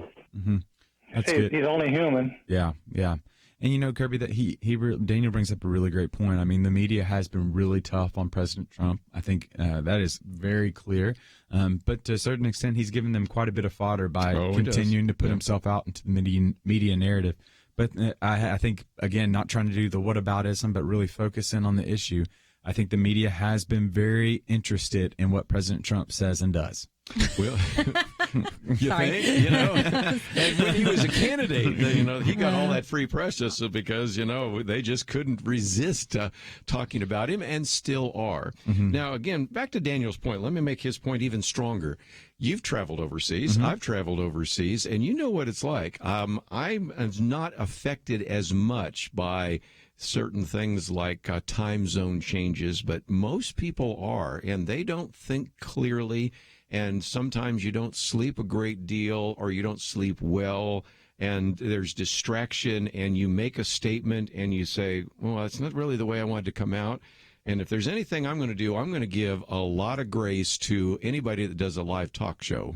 Because you know exactly what it's like sitting in that chair right now. I misspoke within the past 15 minutes. Yeah. Yeah. And so I've done it too. So I'm going to give a lot of grace to sometimes some comment from a reporter and you didn't hear the question right, or you answered it wrong, or you didn't say it the right way. So that's a possibility. I do believe that he doesn't necessarily believe that Russia was involved. And maybe that's just because he had just spent a few minutes talking with Vladimir Putin and believed Vladimir Putin and disbelieved his intelligence agency, which I think is a dangerous phenomenon, but it can happen. So Chelsey, I'll be anxious to hear what you have to say, but I will hold two things in my hand. I will hold the fact that I'm going to give and he doesn't need my grace, but I'll extend grace to him. Like I think it was very big and significant that he clarified his remarks on Tuesday. I will say though that I have a hard time believing, and I don't know the heart. Only the Lord knows the heart. We know from 1 Corinthians 2. Only the Lord knows the heart and the motivations of man. But I have a hard time believing that he misspoke on. Now, hear me, listeners. I'm grace abounds all the more, forgiveness. But I have a hard time believing that in that moment that he misspoke. that the tweets indicated, the interview with Sean Hannity, I think indicated it. I think it's very clear that he didn't believe in that moment, especially on that world stage. I think he missed the boat. And here to quote Yuval Levin, who is not an individual that's known to bombast. Who's been on the program with us before. Very nuanced, very clear. He says, quote, President Trump's disgraceful abasement of our country before Putin was a presidential act of dishonor on the world stage without precedent in our history. But it was also entirely in keeping with his character, and as such was a reminder, as if another reminder was needed, that character matters, and that concerns about character matters are of neither style nor aesthetics, but of the very substance of leadership. I can't speculate. I'm an attorney. I'm not allowed to speculate, right? So I don't know. I don't know if he failed to read the teleprompter. Public speaking engagements. I also do media interviews. I mean, there's all kinds of ways for this to go wrong, right? And it clearly did. I mean, I think we all agree that we wish he hadn't said it. We wish he'd backed the U.S. and come out strong on being pro-America and America first with Putin as he is with the EU, right? And that's something that we haven't really said yet, that I wish. He's being very, very strong with our allies, right? He's putting that strong foot forward, America first. And I wish that we were seeing that same level of strength play out with our enemies. And so maybe he is a negotiator. I mean, by trade and by living, he's been very successful. Maybe this is part of some negotiation tactic we have yet to see play out yet. We've seen that come. Maybe he's saying, keep your friends close and your enemies closer. And we do know that George Bush befriended Putin. Before Putin was making a lot of the moves he's made in the last few years in Syria and all these proxy wars and gaining ground and territory and right. So before all of that really kicked into gear again, because he goes through rounds of this throughout his leadership and life as an evil dictator. But we do know that Bush befriended Putin. He's one of the few foreign leaders that actually was invited personally to come out to Crawford Ranch. They were personal friends.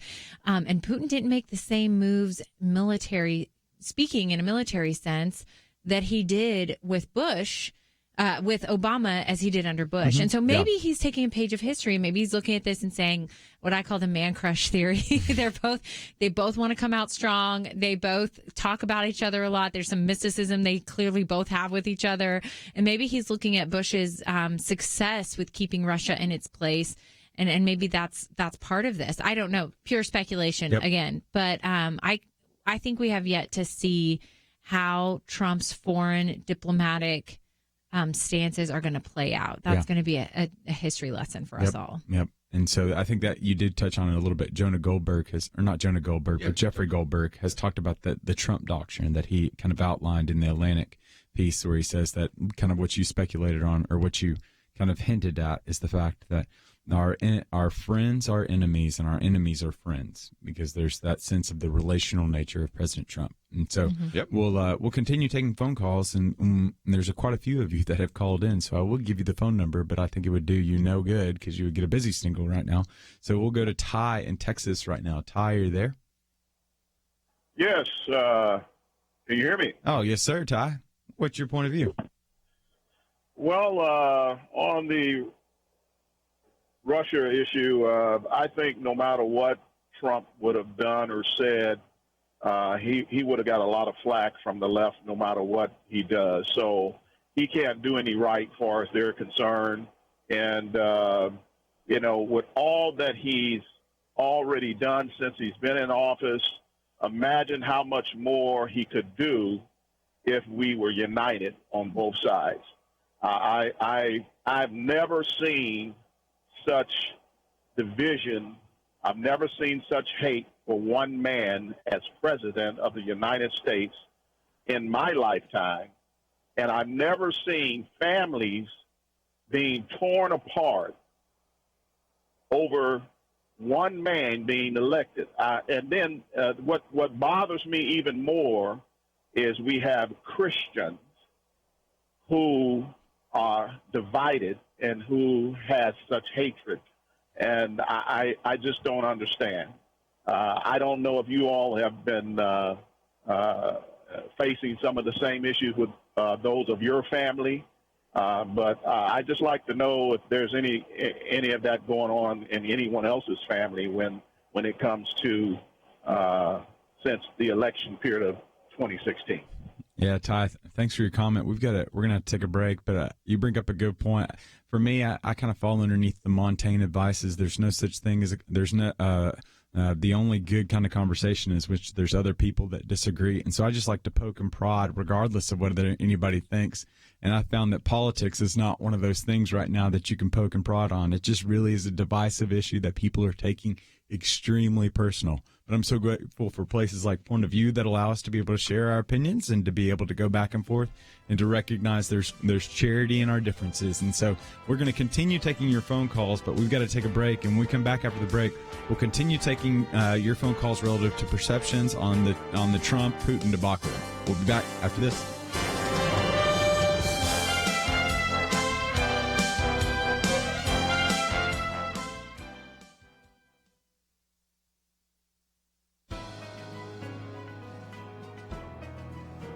Welcome to the First Liberty Briefing. I'm Jeremy Dice. A Massachusetts church is accused of violating the separation of church and state because it rents space from the local school district.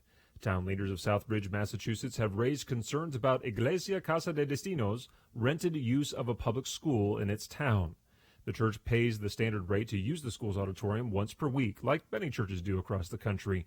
But the church is known in the community for its conservative religious beliefs. One of the town councilmen is openly questioning whether the church should have a standing agreement to use the property. Not only is the building expensive to operate, the councilman suggested that the agreement could violate the so-called separation of church and state. Well, not likely. The Supreme Court has twice upheld the practice. A town is, of course, under no obligation to rent its facility to anyone, but historically, publicly owned schools have been used and rented by a variety of organizations, including churches. Once a school district decides that it will rent its facilities to the community, it would be unlawful religious discrimination to prevent churches from renting the space. As the Supreme Court observed in the 1981 decision of Widmer versus Vincent, the Constitution forbids a state to enforce certain exclusions from a forum generally open to the public, even if it was not required to create the forum in the first place. To learn how First Liberty is protecting religious liberty for all Americans, visit firstliberty.org. You can learn how to protect religious freedom in the workplace, public schools, church, the military, and more by downloading First Liberty's free Religious Liberty Protection Guide at firstliberty.org. That's firstliberty.org. If you want hope for religious freedom, go to firstliberty.org.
Now, back to Point of View, your listener-supported source for truth. And welcome back to Point of View. I'm your host, Nick Pitts, and I'm joined at the Millennial Roundtable by Chelsey Youman of the First Liberty Institute, as well as Kerby Anderson, and we have been taking your phone calls over the Russian debacle. And so, dating back to Monday, where you had President Trump that sided with President Putin relative to believing that Russia did not interfere in the elections of 2016, despite the evidence that was gathered by our intelligence agencies, head by Dan Coates, to them, even the congressional committees that found that to be true.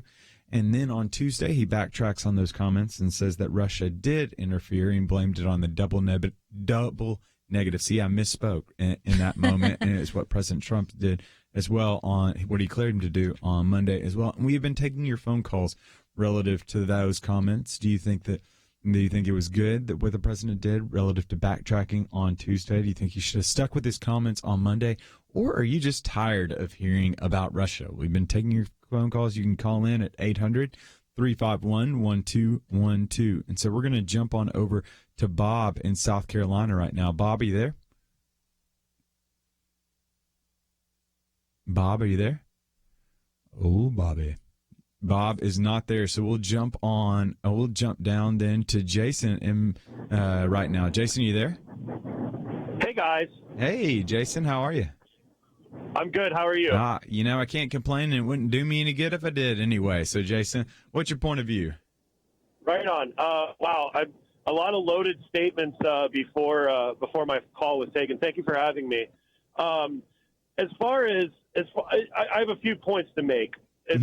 On the topic of media in our country, especially the typical alphabet soup of the MSM, as it's known.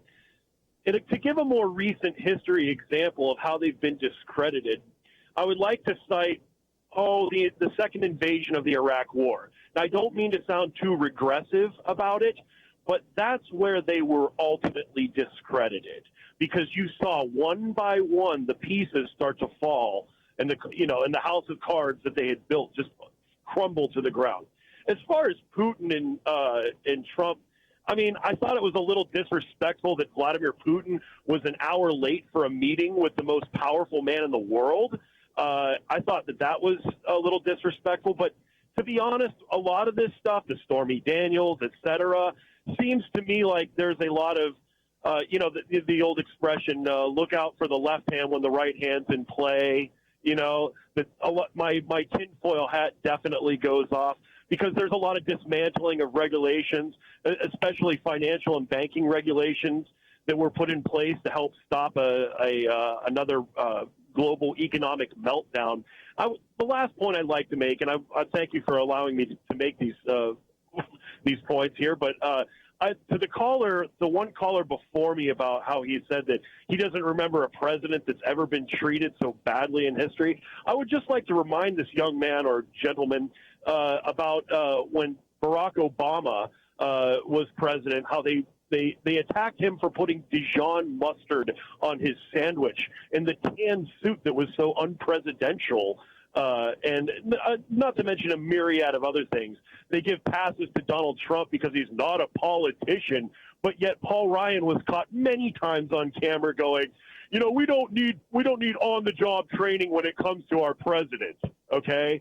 So there's a lot of hypocrisy that goes on with these right-wing reactionaries. And I too would love to all come together, join around the Sequoia and Kumbaya, until the cows come home. But unfortunately, it's not going to happen. You have a president that says America first, but gives $118 billion in weapons to the largest state sponsor of terrorism, known as Saudi Arabia.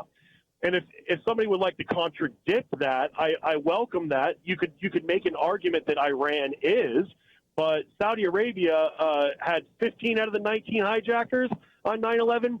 Point being, I can reduce this all down to one statement. The terrorists won, okay? I know that we haven't heard that statement in a very long time, but it's true. The terrorists have won. They have sown discord. Nobody trusts anyone. Everyone is suspect. It's McCarthyism. Yeah. And I'll stop there. Thanks so much, Jason. We appreciate your phone call. If I could boil it down to one thing, it seemed as though trust would be the underlying factor with a lot of your comments and accusations that you were making. There just does seem to be a lack of trust here in the American experiment. And like you, I am extremely, extremely disappointed in just the lack of trust that we have. And again, some of that is warranted. I think the media kind of plays into that. We are very keenly aware of the mistakes that have been made in the past, regardless of what side of the aisle that the media is on. It's a very sad state of affairs when we have the majority of Americans that do not trust what is being put out by the media. So I think that's a very problematic. I think one of the things that we can point to is the lack of local media anymore has forced individuals to be able to consume national news And because of that, there's been such fractiousness and divisiveness that's happened in local communities to where we don't even trust in anybody anymore. I think it's very fascinating that only 32% of Americans can trust their neighbor right now. When you look at that number with millennials, that number is 19% that don't even trust their neighbors. And so how do we expect to be able to trust what somebody halfway across the country is saying right now when we can't even trust what the person that literally lives right across the street from us? To where we get now, where we find ourselves, as Robert Putnam would say, we're bowling alone, and it's breeding this isolation because we're only interacting in these silos of social media and creating this hostility that we have towards one another, to the extent that we don't trust one another, and we're just in a bad state of affairs right now. Look, I'm just going to play the Jesus card here and just say that this is what happens. Oh, here we go. Here's Kumbaya. We're going to sing Kumbaya. Society, when we expect politics and politicians to fill the role that really the American church should. Mm-hmm. Okay. And so this is disillusionment we're seeing. There's a lot of divide right now. I feel like, for one, the campaign never ended. Yeah. I really genuinely feel like we just can't get out of this beat down of the media. But that's a side point. The point being that, the American church should be serving the needs of each other. We should be growing our relationships with the Lord through the church. And our personal faith should cause us to want to serve others out of that and build trust in our communities and work with one another. So yeah, it's kumbaya, Nick. I'm brimming right now because here's the thing though. The reason why I'm a little bit brimming at it is that we should expect the church. Individuals are getting their meaning and purpose from politics when it should be coming from the message of the church. But I do wonder, have the churches been infiltrated with the political message as well? That we have churches that are singing "Make America Great Again" hymns. Look, it's fine for the church to say that we have policies we care about. Yep. I mean, it is the role of the church to be pro-life, and I'll sing that to the cows come home, and don't care how many callers call and yell at me about that. But there are issues that should be close to the church's heart because they were close to Jesus's heart, right? And so I will never say that churches shouldn't get involved, especially working at First Liberty Institute. Completely agree. I think that I'm going to say that religious adherence, Christian church, we should be leaning into these issues. We should be voting in politicians who are going to vote for constitutional judges so that hopefully Roe versus Wade does get overturned and we protect our religious liberty rights, right? There shouldn't be a divide here that says, well, this is the church's realm and this is the political realm. I just think that we've come to a place in society where we look too much for hope in our politicians and we really put too much stock in their ability to do things that the church, if they would step up, should just do. Yeah, one of the things that I'm concerned with, and then we'll go to a break, is that I think individuals have allowed Jesus to be shaped by their politics instead of politics to be shaped by their Jesus. And I think that's really maybe that's what the heart of what Jason's getting at, or maybe that's just a little discussion that you and I went on. But nevertheless, we're going to have to take a break. But when we come back from the break, we're going to continue taking your phone calls about Russia. And so we'll go back to what President Trump said on Monday, as well as the clarification that he said on Tuesday. You can call in 800-351-1212, but we'll be back right after this.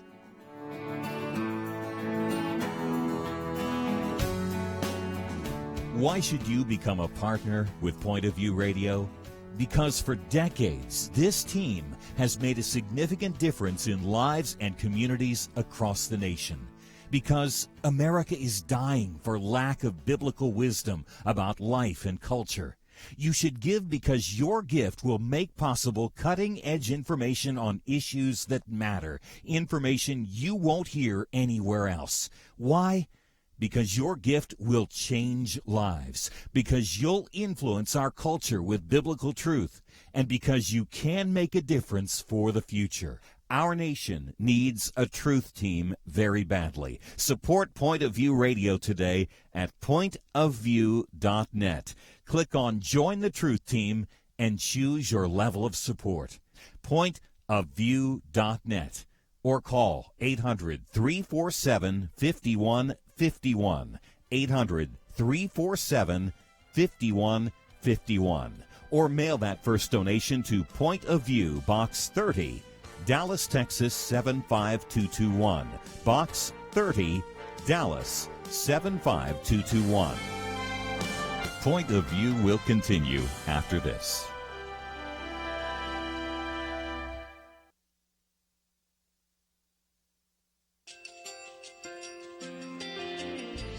I just want to thank you so much for all the wonderful programming you have. You're just absolutely fantastic. I recently started listening to Point of View, and I really found it interesting because of the different subjects you cover. Thank you for that. I really appreciate everything that you do in keeping us informed. Thank you, Kerby, for everything that you have been doing. I appreciate all the work that you're doing, advocating for the Word of God. Thank you so much. Point of View, I think, is absolutely necessary because it's a Christian perspective, a biblical worldview perspective, and receive very current, up-to-date information about what is really going on, week to week in our culture, which is changing so rapidly, and yet it's morally sliding backwards. Yeah, I'm just, first of all, I thank you guys. Y'all's program is wonderful, and enjoy it every day. I learn so much every time I listen to it. Point of View Radio Talk Show.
Hi, this is Kerby Anderson. Each day we take on the tough issues and provide a biblical perspective to them. The topics we cover are wide-ranging. Apologetics, theology, prophecy, creation and evolution, intelligent design, marriage, family, child-rearing, the millennial generation, trends in society, politics, economics, business, religious liberty, the Constitution, public policy, foreign policy, military policy, tensions in the Middle East, abortion, homosexuality, pornography, sexual ethics, media, technology, history, and America's godly heritage. We talk about anything that affects your faith, your family, or your freedom. So don't go anywhere, because Point of View continues right now.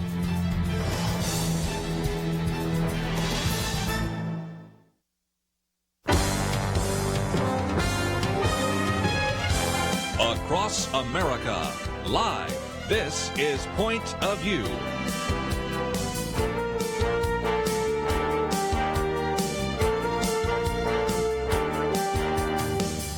And now, Nick Pitts. And welcome to Point of View for this third hour, second hour on nationally, but third hour for us. We are so excited that you decided to join us today as we've been talking about President Trump and the summit in Helsinki, but I haven't been talking just by myself like I was last week. I'm joined at the Millennial Roundtable by Foster's mom, Chelsey Youman of the First Liberty Institute. Chelsey, how are you? I'm well. We've been taking a couple of comments on President Trump and some of the comments that he's made relative to with President Putin on Monday, as well as the clarification on Tuesday as well. Joined also at the Millennial Roundtable by our honorary millennial, Kerby Anderson. Kerby, how are you? I'm always good, and we've got one more hour. We have a lot to cover. One more hour. We have been talking, for those of you who haven't been listening, we've been talking about the press conference that happened on Monday. President Trump met with and had a press conference with Vladimir Putin, and when posed the question as to who he believes, does he believe that Russia interfered in the 2016 election, he decided that even though he had just had a conversation with Dan Coates, who is the intelligence director, he decided he shared that he believed that Russia, based on the interaction with President Putin, did not interfere in the 2016 election. But then on Tuesday, he clarified some of those comments, citing grammatical error and double negatives that he should have said that he should have sided with his intelligence agencies as well as the findings of the Congressional Committee, and that has sent off a firestorm, to say the very least. And so we have been taking some of your questions and comments and point of view about President Trump with that as well. Do you think he was right on Monday? Do you think he was right on Tuesday? Or are you just kind of tired of the Russia debacle that's happening right now? So we've been taking some of your phone calls, and you can call in and leave your question or comment, or we'll share that over air at 800-351-1212. And for those of you, we are packed full of calls right now, so we are working our way through those phone calls.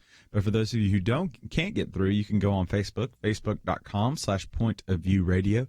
Go into the live video feed, and right underneath that, you'll be able to leave a question or comment. And what you share online, we'll share over the air as well. And so we'll continue taking some of your phone calls and questions and comments as well. So let's jump on over to Jane right now. Jane in California. Are you there? Yes, I am. Thank you for having me. Hey, Jane, what is your question or comment? My point is, first of all, there was a prior caller that mentioned about Barack Hussein Obama getting pounded. I had to laugh out loud on that, considering how many passes he's gone from the mainstream media. But to go back to the comment, I am one of those people where I am so sick and tired, of this Russia crap. All right? We have been shown evidence showing that it was a bogus dossier that created all this mess and costing the taxpayers millions of dollars. This president of ours, Trump, has done so much in the last 15 months than a prior president did in 8 years, okay? This man works practically 24/7, and he's traveling around the world. So we can't even compare to the hours that he's putting in and what he does. And if it was a slip of the tongue, fine. Who are we to condemn somebody making an error who doesn't speak fluently or elegantly, but he gets to the point? And that's what we want. The American people voted for him because he's getting to the point. He's taking care of what he said he would do. Thank you. Well, thank you so much, Jane. Tell me how you really feel. Yeah, you're right. But I tried to give the media a benefit of the doubt, but when you see how much they have done, whatever he would have said, they were pounding. Before he even met with Putin, they were calling him a traitor. They are not privy to the information that he knows, okay? We're not privy to that, and we shouldn't be.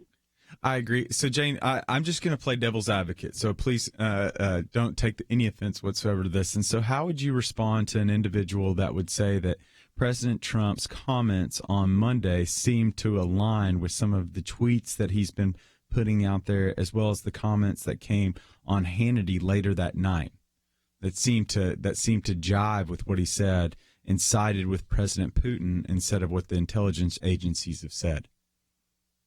I'm not going to be able to give, let's put it this way. Yes, ma'am. I believe what a prior caller said. You keep your friends close, but you keep your enemies even closer. Mm-hmm. He has to deal with this man, okay? This man has a lot of power on his side. Yeah. You don't just go in and slap the guy across the face. No First way. of all, He'll kill you. the collusion has not been proven. It's been going on and on, spent millions of dollars. So how do you go and accuse a world leader, okay? Mm-hmm. What you do is you play diplomat, and he's been doing that, and he will continue to do that. He has worked with North Korea. He got that man to come out and meet him, okay? He got hostages released. You don't do it by going there and slapping them across the face. It just doesn't work, and we know that, okay? We are not under the information that he's aware of, and he has to work with that. And as far as trusting the FBI and the DOJ, unfortunately, right now, as an American person, I don't trust them, okay? What we see, what has been done when they had that interview, that live television with Stoker, whatever his name is, a piece of work, a real piece of work. So right now, yes, we're on our guard. We don't trust them. The president knows more than we do, so he's even privy to more information. You can imagine what he knows? Okay, there is distrust. People are talking about that. It is out there. But we have to trust this man. He's proven himself to keep as much as he can his word for the last 15 months. Yeah. So I'm going to pray for him, and I'm going to ask God to protect him and give him wisdom. Mm-hmm. And if we do that together, prayer is powerful. Mm-hmm. Yeah, prayer stopped the sun for Joshua. Prayer allowed Noah to be able to build the ark. Prayer's done mighty works. Thank you so much, Jane, for your phone call. And I am with you, Jane, in the sense that I want to be a little bit more hesitant when it comes to judging our leaders. And I think that was one of the reasons why I'm still hesitant when it comes to being very harsh on President Obama as well, because I just don't know everything that was happening. I think we can all be fair that we don't know all the intricacies and the details, but we do eventually. We have to ask questions, one, but we have to assume answers. And I think some of those answers and judgments can be rendered on President Obama, some of the misfortunate things that he was able to do. And I think judgment can be rendered on some of the things that we know about President Trump as well, which has just been very revealing. But one of the things that we do know about President Trump, just based upon some of the kind of, I would assume, the kind of internal dialogue is what we get from Twitter, right, Chelsey? He tends to insert himself a little bit more into the dialogue. But I think Chelsey would, I think this is a fair assessment with Chelsey, and I think she'll be able to offer a couple of comments on this, is that the media has been kind of harsh on President Trump. Kind of. I mean, you think? I know there's a statistic, but I cannot remember it off the top of my head that talks about how much the coverage of him is negative. Mm-hmm. And we talk about this all the time on the show, too, wishing that not only would the media just not be completely negative with Trump, but also that they would cover something else, that they would have. There's so many other stories out there that need to be on air that we need to be hearing about. Yeah. Yesterday we talked about genocide in Nicaragua. Exactly. Not even mentioned hardly, except in a few spots along the way. Well, look at Darfur, look at what happened in Rwanda. That's going on right now. How much are you hearing about it? But when we come back, more President Trump. Yeah. We'll be back right into this.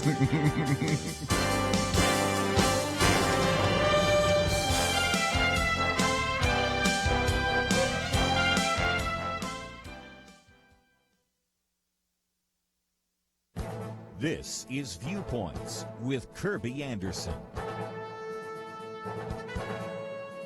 A library in Oregon is providing a 6-part course called Adulting 101.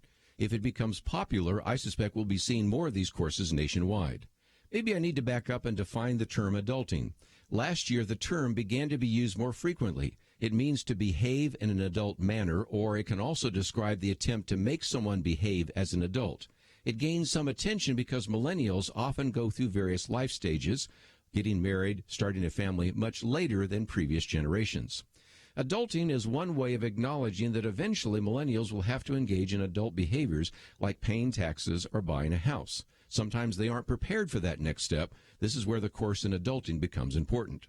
The Oregon course covers some basic tasks like checking your oil, setting a budget, cleaning your oven. It also ventures into tricky topics like spotting fake news and learning how to get along with your roommate.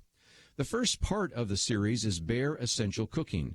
It begins as a standard culinary course, but also veers away into lots of creativity since millennials may not have a fully stocked kitchen. In fact, they might be trying to function in a dorm or an efficiency. They even learn how to make quesadillas using a towel, aluminum foil, and an iron. This isn't exactly Home Economics 101. Now, you may be wondering if we really need to provide courses in adulting. Apparently, there is a need, and we may be seeing more of these courses in the future. In the past, we had extended families, involved parents, and classes in shop and home economics. Now it seems we are destined to see more courses on adulting. I'm Kerby Anderson, and that's my point of view.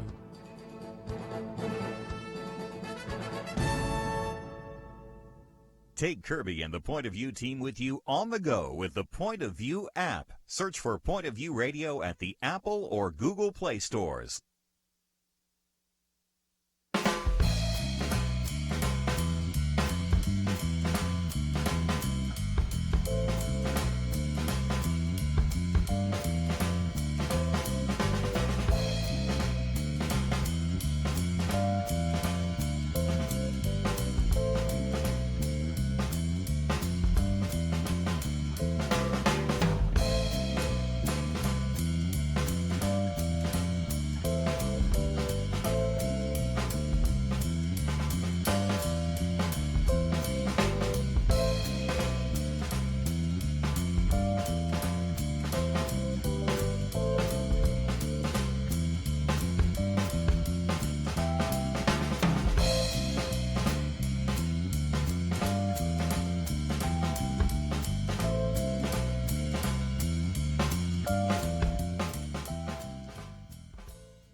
You're listening to Point of View, your listener-supported source for truth. And welcome back to Point of View. I'm your host, Nick Pitts. I'm joined at the Millennial Roundtable by Kerby Anderson and Chelsey Youman of the First Liberty Institute, and we have been talking about President Trump and the Trump-Putin press conference that happened on Monday, specifically. And we need to talk about Wednesday today. And what's we've happened? and Wednesday he's changed as well. his mind again. And I think. so I guess news broke. There was a press conference after a cabinet meeting, and he was asked by a reporter that was leaving whether the U.S. whether Russia is still. He believes that Russia is still attacking the U.S. and he said no. Which is just very interesting. And Marco Rubio has since come out and said that if the president did say that, the president is wrong in this instance. And based on what I've seen just during the commercial breaks, he is the only senator that has come out in response to that.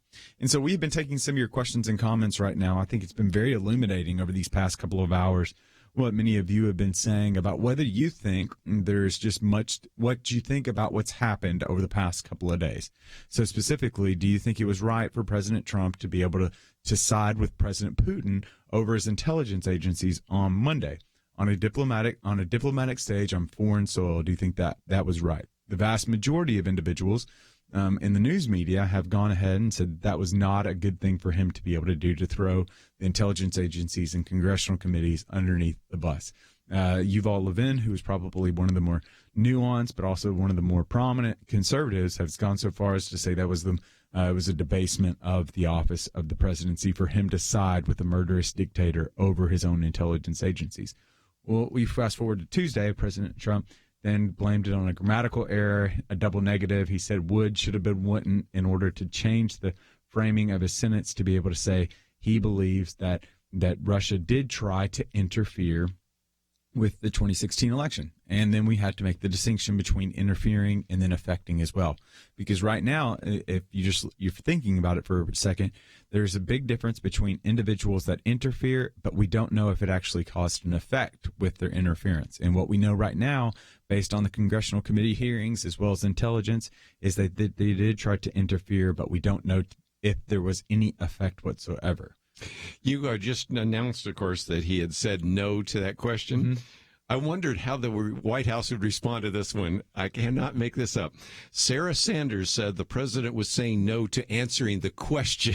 Oh, wow. Okay. So, here we go now. I hope that's true. Yeah. I'm such a gullible optimist. I really am. At the end of the day, I'm just like, I really sincerely hope. Because the reporter says, is Russia still targeting the U.S., Mr. President? Trump says, thank you very much, no. Meaning, no, I'm not taking questions. Shakes his head, and the reporter says, no, you don't believe that that's the case? And Trump says, no. He means just, no, I don't want to take any questions. Man, Let's hope so. Man. I hope so. You know, Media Training 101 is essentially to look at each of these as opportunities to really be able to talk about who you are. Mm-hmm. And I think that it would have been such an opportunity for President Trump to say that democracy is strong in the United States. Americans can't be swayed by falsities out there that we're an intelligent people. The electorate is an intelligent electorate. I mean, he could have used this as such an opportunity to be America first. A teaching moment. And I wish he had. I just wish he had. And so we have been taking. But that's not reality. We have been so taking here we are. some of your phone calls. So you can call in at 800-351-1212. Again, that number is 800-351-1212. What are we to make? What do you make specifically of what's been happening over the past couple of days relative to the Russia coverage? And so we're also on Facebook, facebook.com/pointofviewradio, where you can share your question or comment online, and we'll share that over the air as well. And so we're going to keep on taking some phone calls right now. We're going to jump up to Gene in New Hampshire right now. Gene, are you there? Gene, are you there? My question is, and I don't know if you'll be able to answer it, but it caught me by surprise last week. I can't remember the committee she's on, but they are going to require or ask, or almost sounded like she was going to force, the interpreter that was in the meeting with just President Trump and President Putin to find out what was said. And it struck me funny if they wanted people to know what was going on in there, they would have had more than just the interpreters. But can she do that? And then my final comment is there has been no respect for this office since Donald Trump has gotten in. And I've never seen this much focusing on how bad a person is. And we've had some pretty bad presidents in the past. It's like maybe because he's not a political or a professional politician, or I don't know what it is, but is Congress working on the business of our country, or are they're determined to get him impeached? I know Senator Shaheen has said that several times that she wants to see him impeached. So that's my comment. I'm just saying let's respect the office. If there's a perfect person out there that can say the perfect speech every time, then let him speak. But otherwise, we all make mistakes. And, like you said, you extend grace and you take it that you don't know the whole situation. So thanks so much for what you guys are doing, and really appreciate you. Hey, thank you so much, Gene. I think you do bring up a great point. That the article came across, I didn't get a chance. I don't know fully the kind of the intricacies and the details of it, but there was an individual that was a part of those private meetings, the translator between President Putin and President Trump, and there was an instance in Congress, a congressional member asked to be able to have this individual testify. And Kerby, I'm not quite sure what they could do, but my gesture would be separation of powers. They don't have that opportunity. It's executive privilege. I would agree with that. And again, you did your doctoral dissertation on John F. Kennedy, and let's just go back to one aspect of Kennedy. If it weren't for the back channel during the Cuban Missile Crisis, what a disaster we might have been talking about in the 1960s. If you talk about the back channel that was was used by Richard Nixon to open up China, and perhaps even the back channel, which I suspect probably came through Mike Pompeo with North Korea, you cannot, and there is just no way I can imagine that you could demand that the interpreter or anybody else actually make available the quiet conversation between two leaders. I mean, that just doesn't make any sense whatsoever. So, again, I don't think it's going to happen. But back to the other point, because of some of the controversy here, you know, the people that are odds takers, they used to say the chances of Donald Trump being impeached, they were given 8-1 odds. Now they're given 2-1 odds. Wow. And back to what Jean says, not only her senator, but some of the others, if they are elected this time, from some of these states, and you do indeed have either the Democrats control the House or the Senate or both, I think the impeachment of Donald Trump is a foregone conclusion. And there Kerby goes now. He's bringing up the 2018 election, Chelsey, and there really is. This is just and it seems like it's hard to believe that a week ago we were talking about Brett Kavanaugh and getting selected to the Supreme Court, elected or nominated to the Supreme Court, and how much of a big win that was for those that were conservatives. And now it's a week later, and now President Trump has united the country in displeasure relative to what he said on Monday, but also now his correction on Tuesday. Look, I think voters are going to be looking at what he's doing on a policy scale, looking at the economy and how what a great job he's doing with our economy. I mean, there are all kinds of issues that his approval rating is really high among those who put him there, and increasing, frankly. So I am ever the optimist in most of my life, but in two seasons in particular, Aggie football season and campaign season. I always think I'm going to win. I mean, it doesn't matter what the odds are against me. I get excited about it. So I was really breaking down some of the numbers for the November election today, and even just for the House alone, the Democrats need 24 seats to win it, and there are only really 20 that are up for grabs, that are kind of median type states or purple districts, I should say. And so even though the House is the optimistic win for the Democrats, it looks unlikely that they're going to do that. They need 2 Senate seats. And really, there are only 2 Senate seats that are held by Republicans now that could lean either way. And whereas the Dems could lose 9, they have 9 that are leaning either way. And so the numbers are looking good. I'm really optimistic going into November, but we just need our listeners, if you're a Republican, to go vote. If you're not, just ignore this public service announcement. It is very interesting because going into the 2018 election, it was seen as going to be very difficult for the Democrats to be able to pick up any seats in the Senate, just because they were having to do they had more incumbents. I think it was 9 or 10 incumbents that were having to face re-election, so they weren't going to be able to pick up. It was seen as being more advantageous for Republicans than it was for Democrats. Now, relative to the House, I don't know. I'm not privy to the information that Chelsey had, but it will be interesting to see, especially with how galvanizing and polarizing this president has been, what that does to the electorate. And specifically, does that cause individuals to say President Trump needs support in the House, or does that cause individuals to actually do more than protest, but to really go to the ballot box? We're going to talk about that and a little bit more about Russia and take your phone calls right after this. Point of View turned life right side up for Emily's children.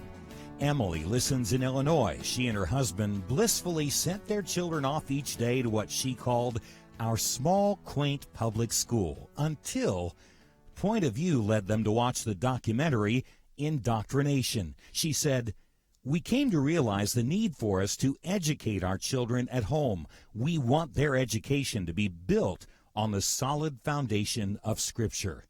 Emily said that would not have happened were it not for Point of View's bold consistency of shining light on public education. Your support for Point of View changes the future for children like Emily's. It leads people to start schools and ministries and businesses that change lives. How has the Truth Team impacted you? Please invest to bring truth to other families like Emily's. Support Truth today. Visit pointofview.net/team or call 1-800-347-5151. 800-347-5151 and pointofview.net/team. Point of View will continue after this.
are listening to Point of View. The opinions expressed on Point of View do not necessarily reflect the views of the management or staff of this station. And now, here again is Nick Pitts. And welcome back to Point of View. I'm your host, Nick Pitts. Joining me at the Millennial Roundtable is Chelsey Youman and Kerby Anderson on this July 18, 2018 day. Happy National Hot Dog Day. Even though President Putin of Russia is trying to divide us, we can all come together and celebrate hot dogs and celebrate the fact that we should not put mustard on our hot dogs. It should, or ketchup on our hot dogs, only mustard. Sorry. Whew, that was a close one. What am I thinking? Oh, no, we're going to have a controversy right off the bat. Now we're going to have more controversy that we've been talking about. But nevertheless, we have been talking about President Putin and Russia and President Trump, and we have been taking some of your phone calls as well, largely centered around what was happening on Monday. And so what happened on Monday with President Trump siding with President Putin and his belief that Russia did not try to interfere with our elections, even though the intelligence agencies and congressional committees said that they tried, said that they did interfere. Tuesday, President Trump backtracks on that, and now we find ourselves in a predicament where we saw a president has diminished kind of the national intelligence agencies as well as congressional committee findings. And we have been taking some of your questions and comments about that situation as well. Mostly comments, yeah. And so you were able to call in, and we'd love to hear from you as well about what you think of this. You can call in at 800-351-1212, or you can go to facebook.com/pointofviewradio. Again, facebook.com/pointofviewradio as well. And so we'll continue taking some questions and comments as well. So we'll jump on over to Maddie in Georgia right now. Maddie, are you there? Yes, I am. Hey, Maddie, what is your point of view? Okay, I'm really not surprised at the comment that came forth first and second of the retracting. There's a saying that you've all heard of, is that it's easier to ask forgiveness than permission. I use it with my mom all the time. You understand? Yes, and I think this is the case here. And I think once they got him in the room and said, you've got to clean this up, you had a lot of people to edit. I'm an editor, and I know how easy it is to change one word or part of a word to get you.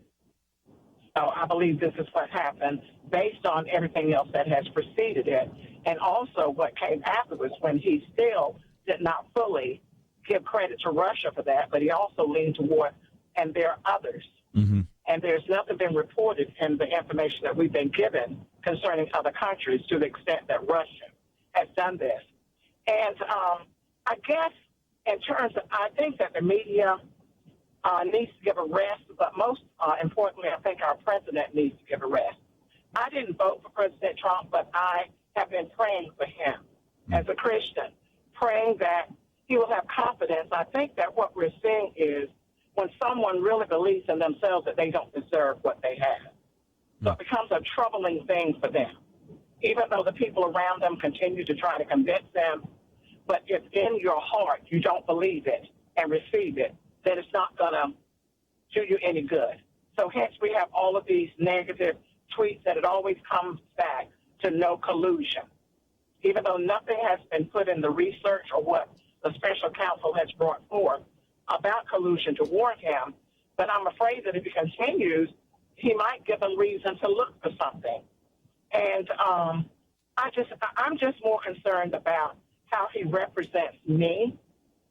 I'm not so much concerned about how eloquent he is in speech, because we know the story of Moses and Aaron. Mm-hmm. I believe there's a good that he can do, but I think that he's so full of fear that he cannot accomplish it, that he falls back on the base that he knows best from his business practice, and that is the filibuster.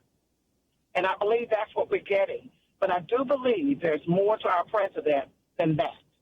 And if he would just give himself a chance to allow the people around him who know this business to be a part of what he's doing, I think that he will see better things come out. I think the country will come together and not be as torn or bipartisan as it is.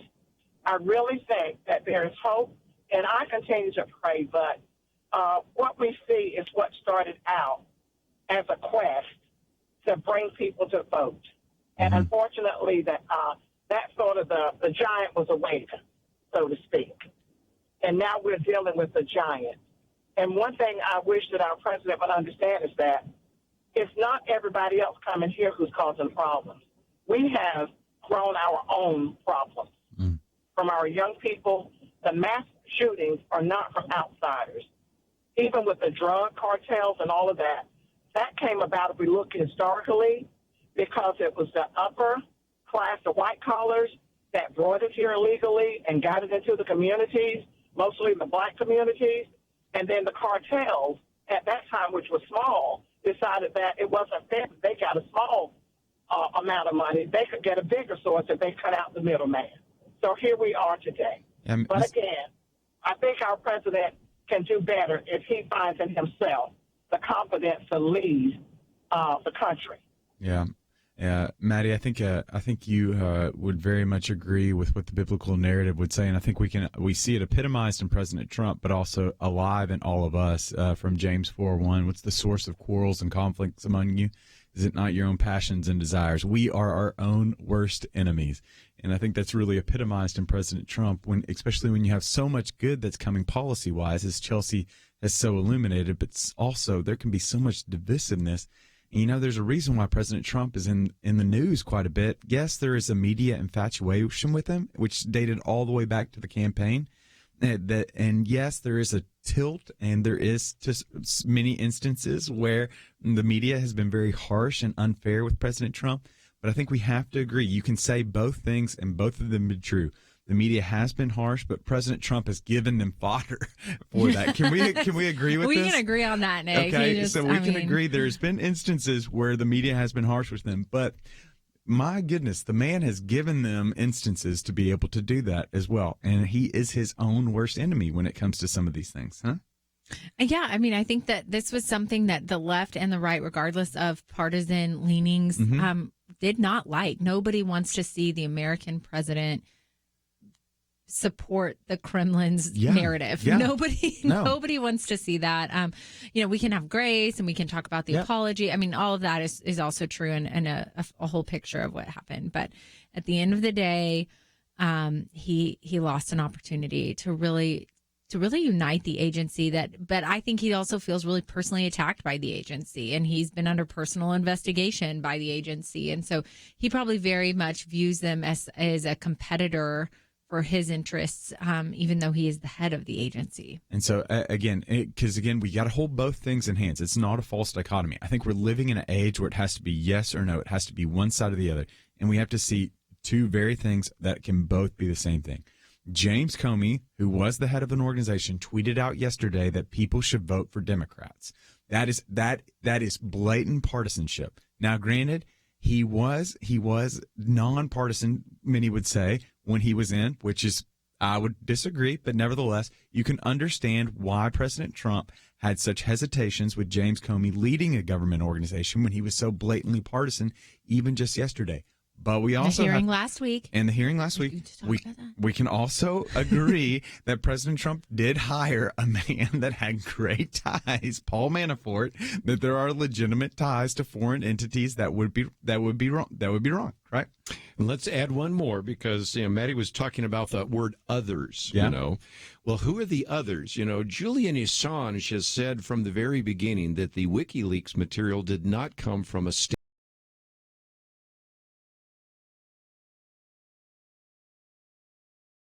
These Russian hackers, and let's just put something else on the table we haven't mentioned. When that indictment came down for the 12 hackers that are Russian hackers, they said they tried to hack into Hillary Clinton's email server, the day after. Remember back when Donald Trump said, Russia, if you're listening, I hope you'll be able to find the 30,000 emails that are missing. Now, that was a joke, but it's, again, an interesting correlation, isn't it? Yeah. And you can just dismiss the collusion, which all of us around the table pretty much have. But at the same time, it does look a little bit strange, doesn't it? It looks strange. And we just have to let's just be fair, because at the end of the day, we are not beholden to any political party. We're beholden listen to the lamb, not the lamb's agenda, as Sammy Rodriguez often says. It's not about the elephant. It's not about the donkey. It's about the lamb's agenda. So we're allowing our Christianity to shape our politics and not our politics to shape our Christianity, which puts us, making us feel like an outsider, because we should feel like an outsider, because our citizenship is in heaven and not here on earth. But nevertheless, we've got to take a break. And then when we come back from the break, we'll continue taking your phone calls about Russia and what you thought about the press conference that happened on Monday, the retraction that happened on Tuesday, or perhaps even the comments that happened today that Russia is no longer targeting the U.S. You can call in at 800-351-1212. Again, 800-351-1212. And then we're going to take a break. But before we take a break, the phone, Facebook, Janet, thank you so much for your kind comment. We'll be back right after this.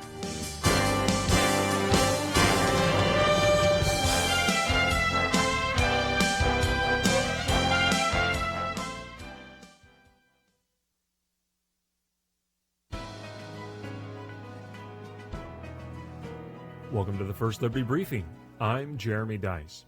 A Massachusetts church is accused of violating the separation of church and state because it rents space from the local school district. Town leaders of Southbridge, Massachusetts have raised concerns about Iglesia Casa de Destinos' rented use of a public school in its town. The church pays the standard rate to use the school's auditorium once per week, like many churches do across the country. But the church is known in the community for its conservative religious beliefs.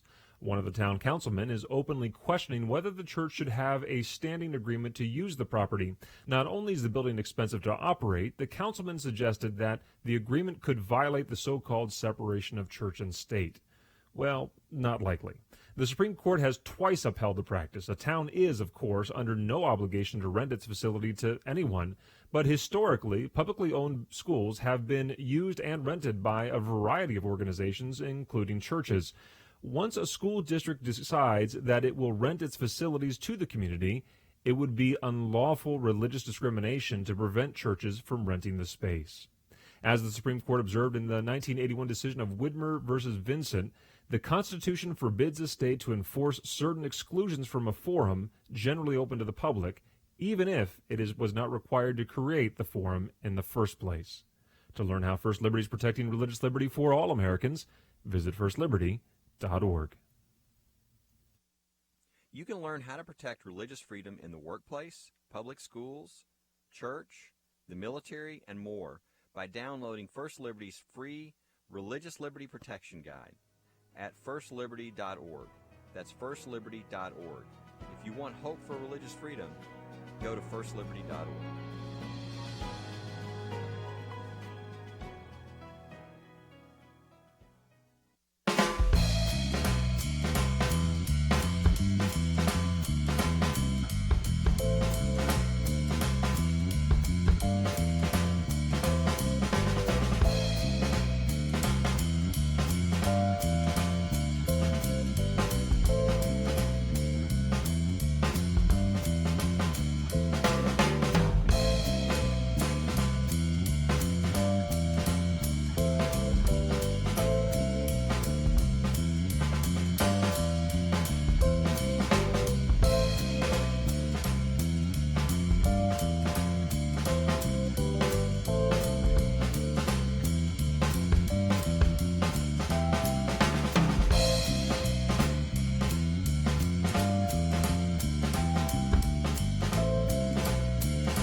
Now, back to Point of View, your listener-supported source for truth. And welcome back to Point of View for the last 9 minutes. I am your host, Nick Pitts, joined at the Millennial Roundtable by Chelsey, Youman, and Kerby Anderson. And before we jump back into Russia, let's think about what unites us as America on this National Hot Dog Day. And so let's go around the roundtable, take a quick snap poll right now. Kerby, what is your go-to condiment on your hot dog? Well, I think that is the mustard that you just talked about a minute ago. Although I do have my friends that put all sorts of other things, pickles and onions and all that. And after a while, up in the chili Chicago, and the they whole do bit, all that stuff. Yeah, and after a while, you can't even find the hot dog. But, I've been there, done that too. You got a little salad on there. Chelsey, what is your go-to condiment on your hot dog? Everything but onions. So I'm in the but category onions. that Okay. you just talked about. Okay. Yeah. Well, and I wouldn't want onions either, but they put them on anyway. You So know a little that is. funny anecdote. I love ketchup. I just see all foods as just an avenue by which I can get ketchup in my mouth. And Ketchup, distributing. Yeah. So it's just a palate to be able to get ketchup in my mouth. But nevertheless, I like ketchup, too. My papa hated. He was right that you should not put ketchup on your dog. That's and a faux so, pas. Yeah, A food yeah. faux pas. So I remember Supposedly. eating ketchup on my hot dog, and my papa just being very, very harsh with me about my ketchup on my hot dog, disgracing this American food that's a conglomeration of a variety of ingredients that form this deliciousness that remind us of God's goodness and grace. But nevertheless, back to Russia and We need to know what you like on your birthday, which is this month. Oh, okay? who knows? We need to back start to getting Russia. Let's get on Vladimir All Putin. right, And Vladimir so Putin. We have been taking your phone calls relative to Vladimir Putin and President Trump and their press conference on Monday, the backtrack on Tuesday, and then the comments even just a few hours ago that President Trump, according to some, based on how you read it, says that the Russians are no longer trying to hack us or interfere with us. We have been taking some of your questions and comments right now. We're going to jump on over to Joe in South Carolina right now. Joe, are you there? Yes, I am. Can you hear me? Oh, yes, sir, I can. Joe, what is your point of view? Yeah, my point of view is I'm actually a minority of Asian American descent, but I'm definitely an American 100%. And going into the election, my entire life, my family were Democrats, and I've turned from that, and I became a Republican, mainly because of point of views, and plus the big thing is my spiritual life. I became a Christian, and so I took on the views that the Republicans have. Going into the election, I totally hated Donald Trump. Of all the guys that we had some of the greatest politicians, running. There was about 16 or 17 of them. There was a bunch of them to choose from. I really had a couple that I really picked from, and I loved them. And I really couldn't stand Donald Trump in the way he did it. But he came through, and he became the Republican nominee. He went through all those Republicans.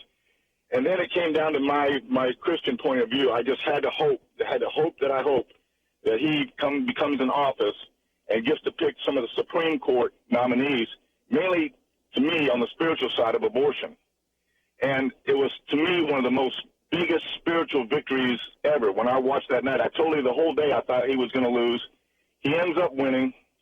I still didn't like him, but I knew that hopefully I had a prayer that he was going to, do the right things that he said he was going to do by making America great and doing the things that appointing the right Supreme Court justices. God forbid that Hillary would have been elected and where we would be right now as Christians. But I really believe it's a spiritual warfare going on because this is an imperfect man that I think God is using. He's imperfect.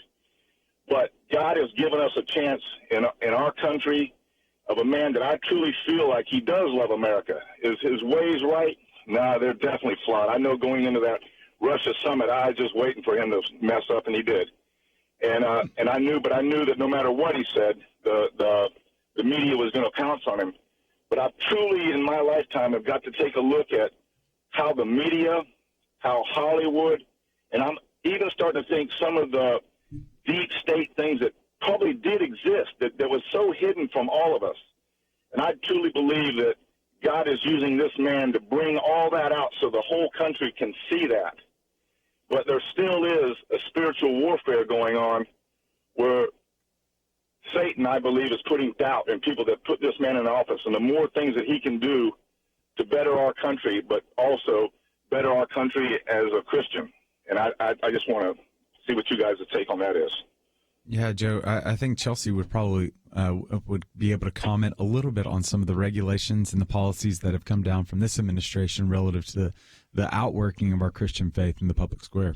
Right. I actually spoke about this at one of the previous hours, the fact that he has accomplished more for religious liberty, pro-life issues, really the conservative agenda than almost any other Republican president has. And he's only a year and a half, almost 2 years in. We have just been immensely at First Liberty Institute, immensely happy with the changes he's made, both internally at the executive or for pro-life issues, but also with what you're mentioning, which is the judiciary being impacted in the way it's going to have been. He's got more nomination vacancies to fill than any other president, and he is using that as a huge tool and to fill the vacancies with originalist judges, constitutionalist judges, and that doesn't even include the 2 Supreme Court nominees he's already got on. Well, hopefully we'll have on the bench by the end of the year. So huge strides taken by him. I think he's doing a great job by Republican issues and conservative standards and for Christians as a whole, as far as his religious liberty, the progress that's been made on that front. We've noticed a difference in our line of work. Yeah, and I would argue we kind of mock debated earlier. I'll give it was a push. I don't think Chelsey won. Usually I win. I'm on a winning streak right now when Chelsey and I debate. Is this today opposite day? But nevertheless, so from a conservative standpoint, I would argue that conservatism is largely held that we want to be able to be the biggest proponents of freedom, to allow government to be limited to such an extent that there's those sacred places for individuals to be able to work out those God-given propensities within them. That's the reason why we want freedom. Freedom from government in order freedom to be able to do those permanent things that Edmund Burke and T.S. Eliot talk so much about. And while I would completely agree that President Trump has been very beneficial to have President Trump enacting some of these policies, it really does. It frees us from the government, but it also requires the church to be the church in those moments. And if you're looking at any of the statistics right now, I'm not condemning any church leaders by any stretch of the imagination, but it's very clear that individuals are largely moving away from churches right now. They're not practicing the disciplines, i.e. going to church, i.e. giving to churches. Those are at lows. And so while I want to celebrate what's happening politically, I also think it's very interesting for us to try to figure out from a theological perspective how we might be able to be better witnesses in this post-Christian world. Regardless of whoever's in office, we know who's on his throne, and Jesus is still on his throne, and he's calling us to go and make disciples. But right now, in the American experiment, because largely around the world is experiencing a revival right now, Jim Dennison has done tremendous research on this about how there's so many people that are coming to faith in Christ every day. Numbers indicate upwards of 82,000 people every day are coming to faith in Christ and joining churches. But here in the U.S., that's largely not happening. So while we have a president right now that's giving us the freedom to be able to outwork the faith, one does wonder, what are we doing as Christians with all this freedom that we've been given, especially over these past 2 years right now during the Trump presidency, to be able to utilize that, not just to pursue after happiness, but in order that others might be able to experience the happiness we found with the treasure hidden in a field, which is Jesus Christ our Lord, which is really what we need to consider now. But nevertheless, we've got to end this show. And so, Kerby, as always, thank you so much for giving up the chair for a couple of hours for this Tennessean that finds himself in Texas. And Chelsey, as always, so great to see you. So great to hear. And for our listeners, thank you so much for tuning in. And if you're interested in any of the articles or any more information on Point of View, you can go to the website, pointofview.net. And if you feel so inclined, there's a Donate Now button located up at the top right. We would be just very grateful for that as well. Or if you're following along on Facebook, be sure to like us on Facebook, facebook.com/pointofviewradio. And without further ado, we'll see you again here tomorrow. Why does Kerby Anderson do what he does? Because he believes in God's ability to use you to make a difference. There's a real need for us to articulate a responsible biblical perspective and to give people an understanding of what is happening in the world, and in addition to educating them, to then empower them to go out and make a difference for Christ. Together we can push back the growing darkness. It's not going to be easy, but by God's grace, it is happening one person, one community at a time. Join us in this mission. Become a monthly partner. $1 a day, $30 a month will make a huge difference. Or perhaps you can do $100 a month. We need partners of all sizes. We need you.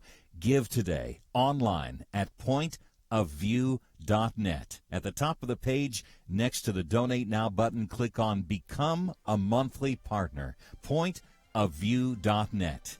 Mail your donation to Point of View, Box 30, Dallas, Texas 75221. Or call 800-347-5151. Point of View is produced by Point of View Ministries.